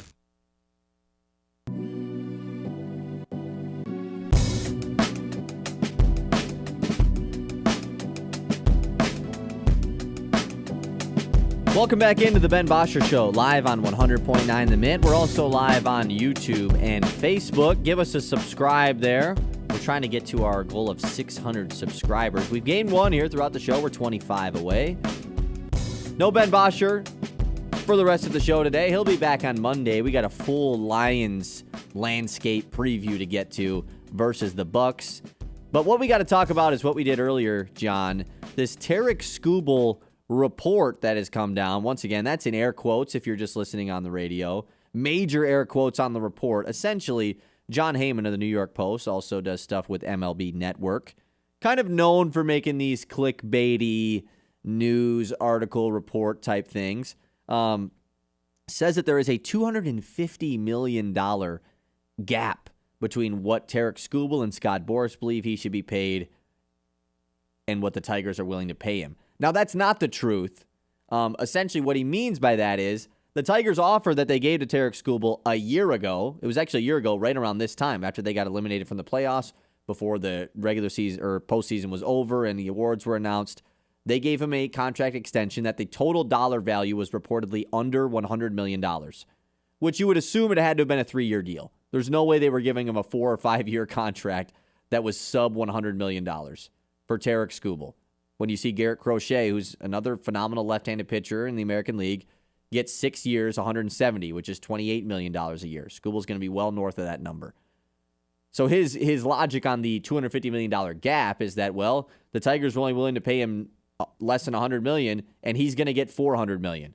That sounds like a $300 million gap to me, which is unreal to even think about. But nonetheless, this just sparks the conversation of something we're going to have to talk about all offseason. Will the Tigers actually even consider trading Tarik Skubal? All these other trades where we see star pitchers get moved in the offseason a year before their contract is up, which this does happen. The Brewers did it with Corbin Burns, and it worked out for them. Corbin Burns didn't even end up signing an extension with the team he got traded to. Next thing you know, he's in Arizona, and we haven't talked about Corbin Burns in some years. Garrett Crochet, who's set to become a free agent at the same time as Tarik Skubal, got traded from the White Sox to the Red Sox, got paid right away. These are something that these teams do. The difference is Tarik Skubal's a level above those guys. He's going to be the first back-to-back Cy Young winner in 20 years. Like, it's not just something in the American League that is. That's something that doesn't happen. You don't trade that guy, whether or not you plan on paying him or not. You don't trade that guy. Do you think this is something that the Tigers are even considering here, John? Well, to that last point, if you don't pay him, then you have to trade him, right? Like, you can't get no value for Skubal. You can't just let him walk. But what's the option? Why is there not an option of, we recognize we're not going to pay Tarik Skubal, but we also recognize that this is our best chance to win the World Series? And you make moves for this upcoming season as a go all in, win it this year type of move. Is that more respectable than just what they currently are doing, not giving the people any insight on what's going on? Well, you don't have to. You don't owe the people that. You might disagree with that. You're right. That's what, and then if you do agree with that, then that's what Boras is doing. He's giving insight to the people. He's doing it through the media, which is how agents make their mark. Because you can't just, as an agency, if you're Scott Boras, say, "Hey Detroit fans, Illich wanted a 3-year or a 4-year, $100 million deal." A couple pizza coupons, too, but that was it for Skubal. A couple crazy breads. Yeah, when it was coming out of last year. You can't just go out and say that, so you report it through Heyman and the media. But this is how I quantify it, Kyle. I know from a fan frustration point, it's like, no, when you have him, then make trades to prop him up, and you have him for a year. You're not in the business of winning if you don't want to extend him. That's where it ends. So don't make those trades with the vision that's already past him, because you've already, with your vision of the future, he's not in it. Now, I said it yesterday. I still think that, Ilitch wants to win to an extent. It's not moving heaven and earth. It's putting, it's not putting them in terms of the payroll with the Yankees, Dodgers, and, what have you in terms of the brass of Major League Baseball. And he's going to be more hesitant to give out this deal than maybe past years because of the CBA and what looms with it when it expires on December 1st of 2026. So all of that is in the mind frame too. But to go to the point of, we're not going to sign him, this is his last year, let's go all in, great. But if you care about winning, you give him the long-term deal. And if you're not going to extend him, and that's a known fact, then you do get him at the deadline and you trade him for the cheaper options and hope that you can couple, along with already what is the number one farm system in baseball, other options that could fill the gap. Of course, you don't need to fill the gap because you have him. Yeah. So sign him. And he's the best pitcher in baseball. This is one thing, too, when you're talking about contract negotiations and why you have to pony up. It's not even a debate. Because when guys win Cy Youngs, guys win an ERA title, there's sometimes, and it's been over the last couple of years, there's debates about who the best pitcher is in baseball right now. And in the current landscape, even with a guy who's a two-way player in Ohtani, you still have Judge, who had an incredible season, Cal Raleigh, who did what he did as a catcher, where it's like, all right, who's the best player? I still think for my money it's Ohtani, but you could at least have a debate or at least sample the fact that Judge and Ohtani, Judge and Raleigh are insane in their own right too. Skubal is on a different stratosphere than everybody else. He's proven that time and time again. And I don't care if the Tigers don't win when he doesn't start in the postseason. That's an offensive issue. Yes, clearly not his fault. He hasn't choked for them, yeah. He gave what he could, and he was probably going to give you an inning more if it was up to him in that game. And not that would have determined anything. They just would have probably lost in 16 innings. But he probably would have given you that. So you have to pay him. And if you're the ownership and want to make the move publicly or the statement and be transparent with the fans, like you said, Kyle, to say that we're not going to do that, then I don't want you competing either. That's a slap in the face. You're kind of then resetting as a franchise. And I know it's drastic or it sounds dramatic, but the Tigers have the best pitcher in baseball. You sign him.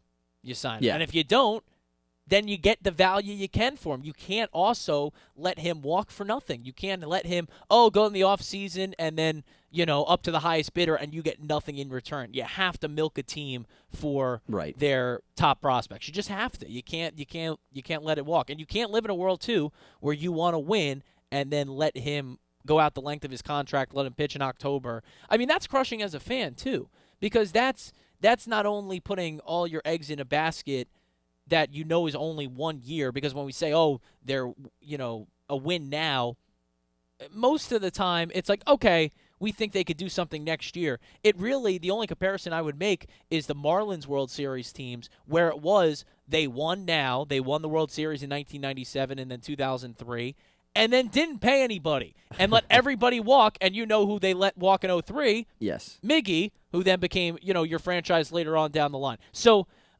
if you do that, it's a slap in the face of the fans. If you make and I know, we're just talking hypothetical here, but if you make that collective decision that you're not going to sign him, then you have to trade him at the deadline, in my opinion, at least. But again, hopefully there's a lot to go. There's a long off season to go. Just know Boris isn't in the business of giving discounts. No coupons from him. Yeah, no free hot and ready deals going to be persuading Scott Boras and his deal. No. Yeah, I mean, look, I'm with you. It's very frustrating because I'm with the fact you got to pay Tarik Skubal. There's no doubt about that. The issue is I'm realistic, and I've heard all the quotes that have been said from Scott Harris and Chris Ilitch when asked about this. They're afraid to talk about it because they know the truth. They don't care what the fans think. Of course they don't. Why would they? Every time they've been asked about this, it's like, well, we're focused on the task at hand. We're focused on the games in front of us. They got asked about it postseason after they'd already lost, so they can't use the whole, we're focused on the games we're playing right now. We're excited about the future of this team. We feel really good about the future of this core. Okay, what about Tarik Skubal? I can't talk about that. I can't talk about trades. You can talk about it. There's no rule that says Scott Harris can't talk about the Tarik Skubal situation. But he'll tell the people that he can't because they're afraid to discuss it. And that's what's so frustrating to me. Go ahead. You do this with Ben too. Why are we pitting this on Harris at all? No, you're right. This you're is something right. that it's an Ilitch thing. I will never agree with. It's Ilitch's the unwillingness to pay combined with Scott Harris's love for prospects. That's what's got that's why I tie him in with this. But you guys do that too. Why does Harris love the prospects? Because that's all he talks about. Every time they ask him about the current roster that's on the team, he's like, "Yeah, we're good right now, but think about in 2026 how good we're going to be." But why does he do that?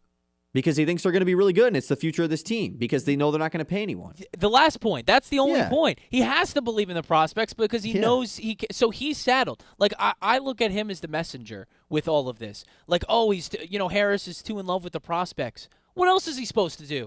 This future stinks, and we're not gonna sign anybody. Like, no, he's got to believe in the prospects, and they're worthy of believing too. Like, even if this team spent a lot or didn't spend or spent even less than they do, the prospects pool is amazing. They're the top one in baseball. Them and the Dodgers, depending on the publication, the it's outlet. top heavy for sure. But they are sensational players, and they're going to be. But even if they weren't, even if they were maybe overrated, Harris has to say he loves them because what is he supposed to do? That is the future of the team. And when he's going into trade deadlines, when you have an owner that's not spending Yankees, Dodgers, Mets, Padres money, but want to compete with those teams, you have to value the prospects first. It's just the model of how you have to do things. Right. So I get it. You guys always put into the chart of the blame pie, Harris. I don't blame Harris at all. I know that might say I think I he's a lean great more with general you manager. than Ben does. Ben is pretty always blaming Harris for everything, and I see your perspective, but it's I don't know. I just find it. I mean, I get it. Like, there's nothing else he can say. Like, it's just frustrating to hear that it's just you're just conceding like that, you know. Mm-hmm. And he's the guy who has to come out and say it too. Right. Like, it's just ideally, not to say anything. The owner should, but no, he hires Harris to deal with the baseball moves because that's his job. But it's it's a tough proposition because again. You could say the misfires from Harris and giving $15 million to who was the guy who didn't throw this year? Alex Cobb. Yeah, Cobb. I get it, but he has such a small margin and margin of error. I just don't pin a lot of it, if at all, on him. I just don't. And I'll end this here. I don't really think that there's a world where they can trade Tarik Skubal. I understand you can't just let him walk for nothing. But it would destroy this fan base if Tarik Skubal got dealt. If he leaves in free agency a year from now, we can look back and complain about how they got nothing for him. But to move him when your best chance of winning a World Series is now, who cares about the future? That would destroy this fan base. Did it destroy the fan base when they moved off Verlander and Scherzer? They were headed to a rebuild. They're not headed to a rebuild now. And they moved off of them at different times, too. I think that's also, like, I mean, when they lost Scherzer, it was like, okay, they can still probably, the roster's still really good. They can still compete without Scherzer. And they already had a ton of other guys that were paid. Sure. This is different. This team has nobody that's paid. Yeah. Like, they have their payroll they have a ton of options to continue to build the team with a Skubal contract. That's a different situation. I think that's fair. Okay. Mm-hmm. Like, the fan base was hurt when they lost Scherzer, for sure. But it's like, okay, we still have Verlander. We still have Cabrera. We still have Martinez. We still have these younger guys in JD and Nick Castellanos that we think are going to be really good for us. Like, the Tigers just have the young guys that nobody's Green. paid. You have Torkelson. You're right. They don't have Miggy. Come on. They don't have Verlander. Come on. Skubal doesn't have another superstar with him. It's just him. Okay, let us know. 989-837-6125. We'll close the Tarik Skubal conversation. We'll hit the news once again. Then, of course, we have the two traditions to close every show. Lock of the day and guessing Colin Cowherd's Open. First, I got to tell you about Dow. Proudly rooted in Midland and making an impact around the world. Innovation that creates solutions for cleaner water, safer homes, and a more sustainable future. A company built on science but driven by people, with thousands of employees who call this community home. Supporting local schools, events, and nonprofits because being a good neighbor matters. From the lab to the Little League field, Dow is invested in the places we live, work, and play. Dow, solving with science, standing with the community. We'll be right back on the Ben Bosscher Show, 100.9 The Mint. The Ben Bosscher Show, built by Bresky Siding and Building Repair on 100.9 The Mint. Since 1940, Yiter Insurance Group has been a trusted friend to generations of your neighbors in the Great Lakes Bay region and across the country. Proudly representing auto owners insurance, we're licensed in nearly every state, so no matter where life takes you, we got you covered. And because we're an independent insurance agent, we don't believe in one size fits all. We work for you. to find coverage that fits your life, your family, and your business. That's why families and businesses have relied on Yider Insurance and auto owners with peace of mind. Yider Insurance Group, local roots, national reach, and always your friend in the insurance business. I'm Sarah Stockford, host of 100.9 The Mid Success Suite, a podcast highlighting the most inspiring female leaders across the Great Lakes Bay region. This month, we spoke with Sharon Mortensen, President and CEO of the Midland Area Community Foundation. Well, a couple things I'll mention. One I'm really proud of is the work we've done on post-secondary education, because when we think about what really transforms an individual's life, it's education. Mm-hmm. That makes such a difference in the ability to be able to have a livable wage, to be able to contribute to your community, to be able to give back. So the work that we've done in the post-secondary space, because we give out a lot of scholarships, but when I got there, I went, it seems like we're just a processor of scholarships. I want to be a promoter of education. Yeah. Listen to the full episode on YouTube at 100.9 The Mid. Subscribe and hit the notification button to be alerted when new episodes drop. That's Success Suite with Sarah Stockford. At Tommy's Express, you can get your car clean, shiny and dry in just minutes. Our state-of-the-art eco-friendly wash delivers a spotless finish every time. With the Tommy Club app, enjoy unlimited washes or paper wash. Skip the line with license plate recognition and manage everything right from your phone. Fast, clean, and simple. Visit Tommy's Express today and see the difference. Text Clean Card to 86697 for a free works wash. Offer valid for new guests only. By participating, you consent to receive promotional information text from Tommy's Express. Message and data rates may apply. Message frequency varies. At Scott Family Dental, we treat every patient like family because it's in our name. Our office culture is built on trust, comfort, and care, just like you'd want for your own loved ones. We don't sign contracts with insurance companies, so we can offer the highest quality dental care without compromise. That means your treatment is based on what's best for you, not an insurance plan. Scott Family Dental, compassionate care, lasting smiles. Visit scottfamdental.com to schedule today.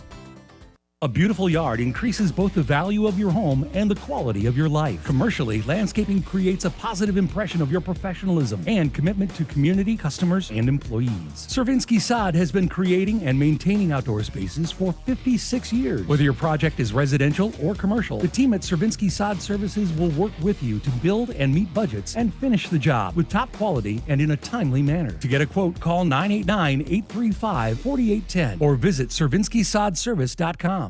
This is more than just a lineup. It's a daily ritual for the die-hard Michigan sports fans. At 6 a.m., Anthony Bellino wakes up the state with Spin on Sports. I do not believe it. At 9, the Ben Bosscher Show is appointment listening hosted here in the Great Lakes Bay region. I would like to buy some Casey Mine stock. America's Best takes over at noon. The Herd with Colin Cowherd. Well, what about Patrick Mahomes? And at 3, Bill Simonson brings it home on The Huge Show. Sports Radio 100.9 The Mid for the most passionate fans in Michigan. Are you an enthusiastic sports fan? Want to have fun and get in on the action? Heck, yes. That'd be awesome. Have great attention to detail? Want to stay active? Definitely. Want to give back to the student athletes in your community? Obviously, yes. Then you'd make an excellent high school sports official. We need more officials in Michigan, because with no high school officials, there are no high school sports. Sign up today at highschoolofficials.com. The Ben Bosscher Show, built by Bresky Siding and Building Repair on 100.9 The Mid.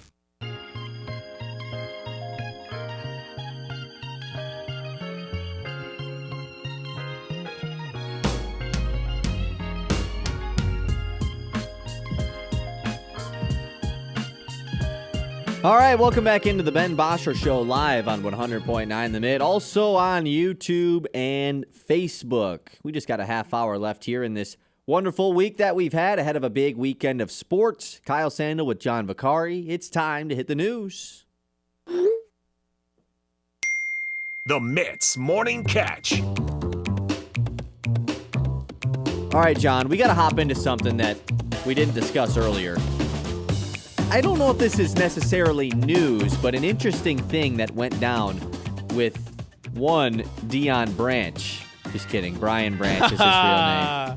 Look, NFL Films, which, where does NFL Films go on?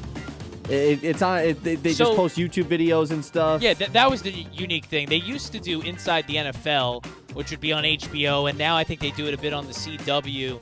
And the show that we're going to reference is called NFL Turning Point, and I'm not sure the network. It might be Showtime. It might be a YouTube exclusive. Right. But it's just one of their shows. NFL Films does a great job, like behind the scenes coverage, miking guys up. It's great. They do like the top 100 every year video that's super awesome. But this one was not so awesome. No, like the quality of the video is good. Okay. Yes, that was real. Yeah. This one not so awesome. Sure. What is this Brian Branch video they made? They essentially like make a minute long like dogging on Brian Branch video. Like, oh, he got into a fight post game with Juju Smith-Schuster, and he also stunk in the game. And here's 5 different clips of how he was bad, and they really go into him. It's Louis Riddick on the voiceover, and he's like, he gets juked out by Xavier Worthy. He gets dunked on by Patrick Mahomes. He makes a fool of himself going for this tackle. Like, what are we doing here, man? Like, I get the guy, he got in a post-game skirmish or whatever. What is this agenda push that he stinks? Yeah, and I'll say it too. Like, they show the 5 plays. It's worth finding on social media. Kyle's really not exaggerating by any means. Travis Kelce grabs, one of his receptions and then turns to the inside to avoid Branch, but kind of go into another Lions defender. And it's like, oh, the basketball move from Travis Kelce. It's like, man, you should have worked a Taylor Swift. You should have worked a Taylor Swift reference into that and just, glazed them even more. I couldn't believe that when, like, you know what the secondary is supposed to do? Protect the outside, push them into your defenders on the inside. Like, he didn't get there in time to break it up, so you turn him to the inside. Like, that's a good football play that's highlighting, a missed tackle. Okay, it was unique, like, it was insight to have, but if you're going to have the insight, do it raw. You could edit around certain things, I get it, but give me the raw, unfiltered, mic'd up, because obviously you had that game mic'd up because it's the Chiefs and you got to follow their every breath. Show me what happened post-game in full, unedited from what you have in NFL Films. Instead of the turning point being, Brian Branch. Because that turning point happened after the game. There was a turning point in the game that, Brian Branch got beat on a route and that's what motivated Kansas City. Like, no. It's more realistic to argue a turning point in the game was when the Goff touchdown got called back. If we're really nitpicking here. So if that's the show and that's kind of how it was structured. They really made him feel like a true villain. Like, yes. And this is if Kyle, if you're the NFL and you're attempting to like stoke the flames of this and fire up a Lions fan, you did your job because you have Louis Riddick, who was up for that Lions GM job when Brad Holmes was usually available. Backs the Lions on TV and stuff. Backs the Lions, but like, okay, didn't get that job. So then, all right, he's the one to bash you, which, okay. I just don't understand that move. And then again, how it was structured, it was just that Branch was like the reason they lost, which like, obviously he wasn't. Did anyone have that take? Even Lions fans, even Chiefs, radio hosts or columnists no one has that take. Brian Branch was the reason that the Chiefs beat the Lions. I don't think that was echoed once. So, I just, with the access that they have, that was a poor product to put out. Even if it makes Branch look bad, give me what happened post-game as mic'd up and as accessible as you can at NFL Films. Well, and you talk about how they did their job with making the Lions fans upset or whatever and gassing up the Chiefs fans. Did they? Because they took this video down. They deleted it after the heavy backlash. So if you weren't expecting heavy backlash, what was the point of making this video? Truly, like, what was the discussion in this production room of like, let's bring in Louis Riddick and just have him not just talk about what happened after the game. Let's just break down a couple plays and say that he sucks. What? It was the NFL's turning point. It was the turning point of that game. It's Kyle. my turning point. It's my boiling point, man. I'm freaking out over this. I can't believe that. Oh, man. Video's been removed, by the way. You can still find it, I'm sure. I found it on Twitter, but odd behavior from the NFL there. Why are we still going back to this, man? Like, this is old news. To delete it too was kind of nuts. To your point, you got to stick to your guns, even if it was a little favoritism there. So you absolutely have to. Yeah. All right, John, I want to ask you this. We'll keep this as a part of the news, even though sure. It's not news or anything. No, you're good. Score predictions this weekend for Michigan and Michigan State. Oh, man, put me on the spot. We do this every Friday. We might as well toss it in right now. No, let's do that. You can go whichever game first. I'm looking at MSU Indiana first. Okay. I'm going to say they cover. I'm going to say it's a 24-point loss. I'll say, oh, God, I just don't imagine Indiana putting up 50 burger. How about 42? You're right. I don't see them putting up a 50 burger How about either. 42-17, right? 25-point difference. How about 42-17 Hoosiers at home? Okay. Does that sound good? Yeah, that sounds good. I think that's good.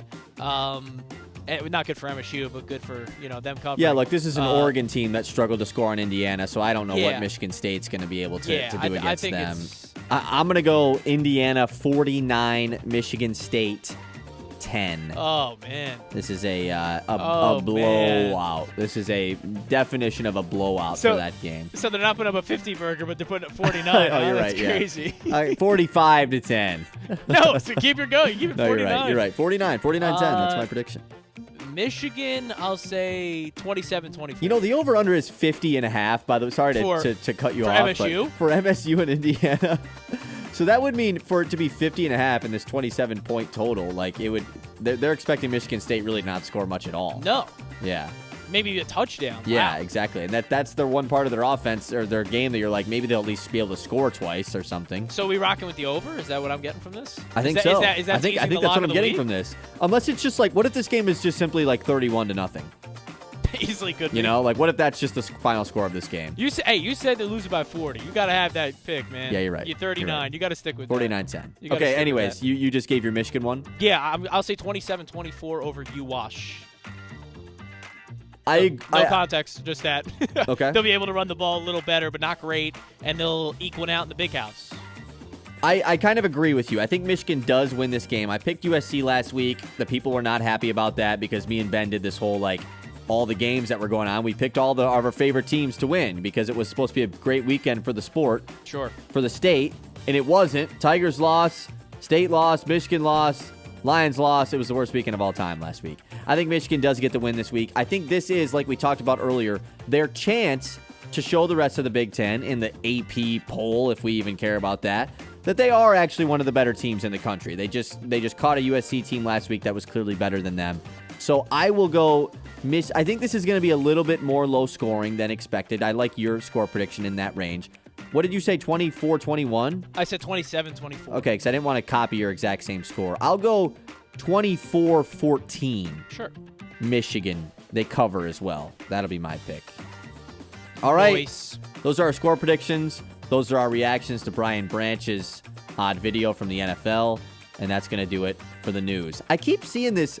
Is John Gruden going to be the coach of Michigan State? What are we doing? That would be so awesome. John Gruden is not going to coach Michigan State, man. It would be awesome, but the guy has an ongoing lawsuit against the NFL. He's probably going to want to get that cleared up. Why is that a determiner? Jim Harbaugh's banned from the NCAA. He went to the NFL. Good point. That's a good point. Let him go. It's not the same league. That's good. That's smart. It'd be awesome if Gruden was, but I don't see. He's got a good gig going currently. If he's going to football, he's going to college. I'll tell you that much. That's true. Maybe it is. Maybe it's a possibility. Jay back at the Gruden ties. Am I getting convinced? No, it's not happening. All right, we got two traditions to close every show. Lock of the day. Potential first ever 5-for-5 week here for Lock of the Day. We'll let you know what that pick is, as well as guessing Collins Open. I think John hit one yesterday. We're going to do it again today. That's coming up next here. Ben Bosscher Show, 100.9 The Mitt. The Ben Bosscher Show, built by Bresky Siding and Building Repair on 100.9 The Mitt. I'm Sarah Stockford, host of 100.9 The Mitt Success Suite, a podcast highlighting the most inspiring female leaders across the Great Lakes Bay region. This month, we spoke with Sharon Mortensen, President and CEO of the Midland Area Community Foundation. It's a group of people that come together to learn about and to provide input on things happening in our community. So our next upcoming time that we're together, we're talking about law enforcement. We're going to have our prosecutor and our sheriff and our police chief talking about what they're doing and then getting input from the group. So that's a wonderful way for people to come and learn and share their ideas.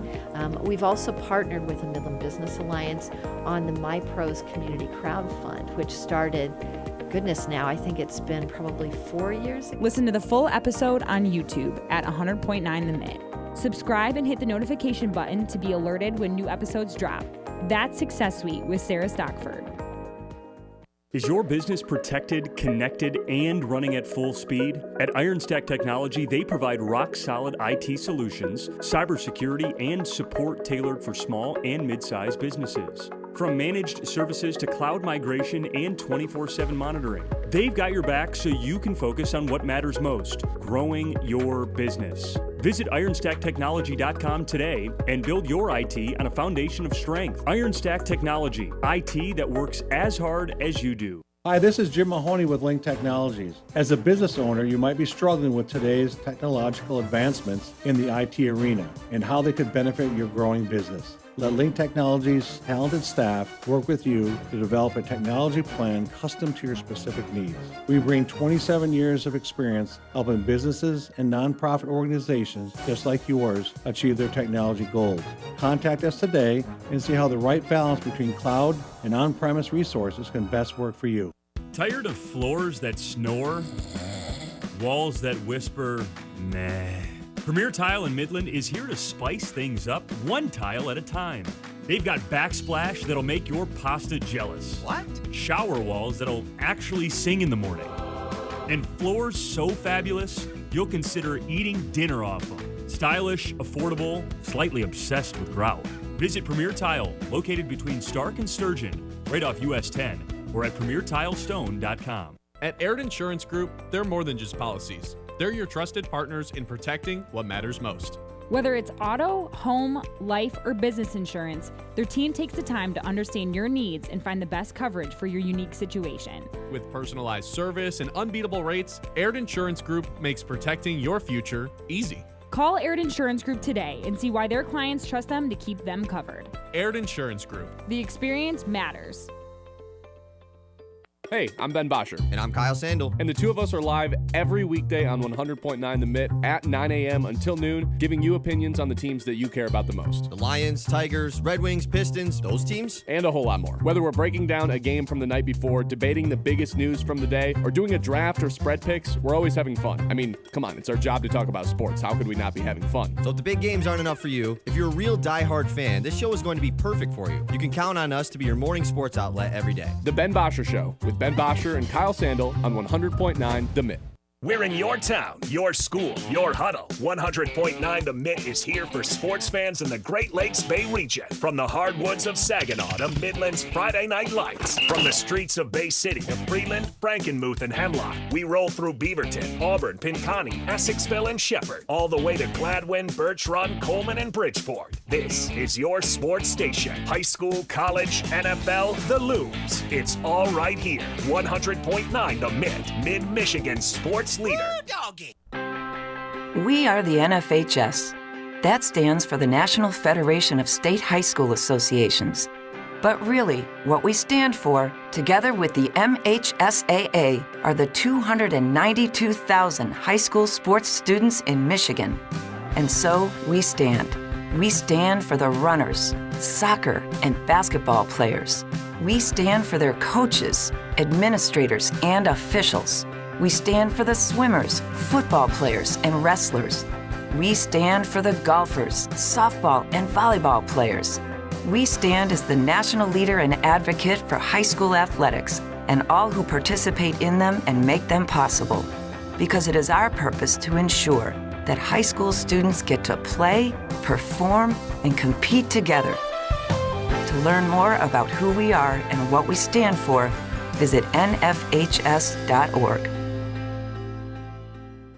The Ben Bosscher Show, built by Bresky Siding and Building Repair on 100.9 The Mitt.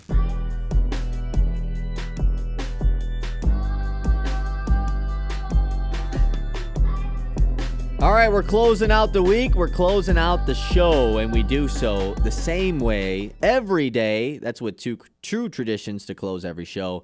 The first one is the lock of the day.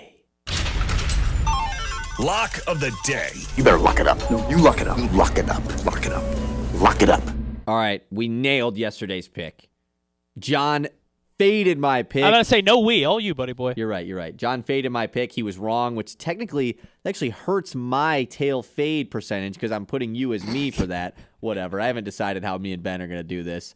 But anyways. You're welcome, Kyle. You're welcome. Thank you for destroying my record there.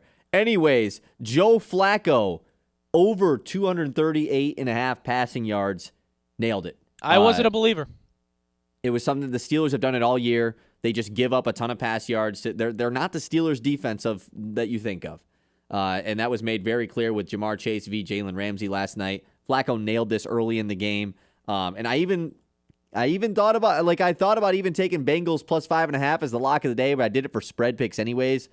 So this was just kind of playing into that. That hit. So here's an update. 4-0 on the week. 3 of those picks from Ben, 1 from me.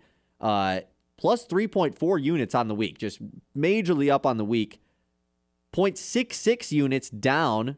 Wait, down on how many? On the month of October. So with a win today, we would get back up above 500. I keep saying we. I'm just going to act like I'm Ben. Ben would get back up above 500. Yeah, but I don't want to attach my name to these bad stats, you know? No. You attach yourself to the good stuff. Right, exactly. The fact that you're about to go 5-0. Correct. So with a win with this pick, it would get Ben back above 500 for the month of October, which is huge. And as mentioned, there has never been a 5-0 week on Lock of the Day. There's been a 4-1 week that happened actually 2 weeks ago. Ben went 4-1 with a miss on Wednesday, followed it up with a 0-5 week last week. So we're looking for the complete inverse today with a win. Here's where I'm going. I'm not going to do something stupid and pick something in a game tonight. We got the whole weekend to work with. So I'm looking at this NFL slate. I'm really liking Breece Hall's numbers in this Jets-Panthers game. I wanted to take potentially a player prop with his yards. They're not currently available, which is a bit frustrating. But nonetheless, they're not going to have Garrett Wilson. They don't have their backup running back, Braylon Allen. This Panthers defense, which for some reason people think is kind of good, it's not. We saw Javonte Williams and the Cowboys go off against them last week. I think Breece Hall anytime touchdown is the play this week. Who else is going to score for the Jets? I don't know. They are going to be able to score points after not scoring any last week. 3 field goals and a safety, I think is what they had last week. So they're not going to go 2 straight games without scoring. And if it's going to be anybody, I'm going to rock with Breece Hall. He's minus 110, and I feel pretty good about that pick. So, yeah, Taylor fade, John. I'm loving it. I'm going to give you... Wow. I like it. I like that a lot. An I early really applause do. before it is even hit. Wow. I like that pick. I had the Jets in my spread pick, too, and I for that to come through, I think they're going to need to score a touchdown. So, yeah. They are going to need to score touchdowns. I think so. Through, I'm pretty sure. So, yeah, I like that play a lot against Carolina. Okay. So, minus 110, Hall for JETS. I think it's good. I like the pick, and hopefully it hits. 5-0 will allow these stats to help out Ben because he needs it. Back under 20 units down all time. 19.35 units down all time. First time been under 20 in a while, so that's good news. All right, that's the lock of the day. Lock of the day. You better lock it up. No, you lock it up. You lock it up. Lock it up. Lock it up. The other tradition to close every show. John, you give yourself a round of applause, man. You're 1-0 all time on Guessing Collins Open. You nailed it. You're a pro. Thank you. You're used to this. You know how this stuff works. I mean, you are you control what plays on the radio here, so I assume you are usually tapped into Colin Coward at noon every day. Even though I said yesterday I wouldn't be. True, it's a good point. But you hit it yesterday. It was basically previewing Thursday Night Football. He did a Steelers thing, and he actually dogged on the Steelers that they were going to win. He was like, "You guys are going to win tonight, but who cares? You've beaten Carson Wentz. You've beaten Joe Flacco. You've beaten Dylan Gabriel." So it's my turn to pick first today. 23-21 is the score, right? Ben has the lead. Correct. You picked up a point for Ben. Man, look at all these favors we're doing for Ben. Lock of the day, guessing is open. Doing his show. Doing his show. Man, we're just doing it all. It's my turn to go first today, though. Please do. So get that wrong again. Today's episode 98, by the way. Episode 100 of the show is on Tuesday. Kind of crazy. I will go with, obviously, what happened last night. But I feel like we have to lean one side or the other here because it seems pretty obvious. Okay. I'm actually going to lean in the Steelers side of things here. I think it's oh my God, the Steelers finally got exposed. This team is not nearly as good as anyone thought. Aaron Rodgers got outperformed by Joe Flacco, the only other guy as old as him in the league. That's the direction I'm going to go with. So leaving the door open for you to go Bengals route if you'd like. I could do that. I just don't find that as intriguing as him bashing on the Browns. The Browns The for Browns, trading for Flacco. getting rid of Flacco. Cleveland Sports Talk Radio today is in a tizzy. For Flacco to go do that against the Steelers when you had that guy to begin the season, it's just inept. Maybe he mixes in a little Shedeur. I'm liking from the he is for sure going to mix in a little Shedeur if that's the case. It's still a takeaway from last night. Like you said, I just like the Browns better than the Bengals from that take perspective. But who knows? I think it's going to probably be you. But if I, given the second option, I would bash the Browns. That always plays. That's always fun. Honestly, if it is a Browns thing, it probably is tied in obviously with the Bengals' performance last night too. So that's it. That's creative, John. Thank you, dude. I don't think it's going to happen. Oh, sure, man. I just think the Steelers play is just for sure the move here. We've been getting a ton of points lately because it's been pretty obvious open. So is it a Steelers play specifically, or is it a Rodgers play? Both. He looks good. He's out on the whole idea of the Steelers. Yeah. I mean, the fact that yesterday his open was like, yeah, the Steelers are going to win tonight for sure, but who cares? Sure. Like that's just that shows how he feels about that team. So all right, that's it for our Guessing Collins Open, and that's it for the week. You were stuck with me and John the last 2 weeks. A big thank you to everyone for tuning in. Or did I say the last 2 weeks? Last 2 days, you were stuck with me and John. You'll have Ben back on Monday. I'll be back, of course, here on Monday. John, of course, will return throughout the week for his spread picks on Thursday.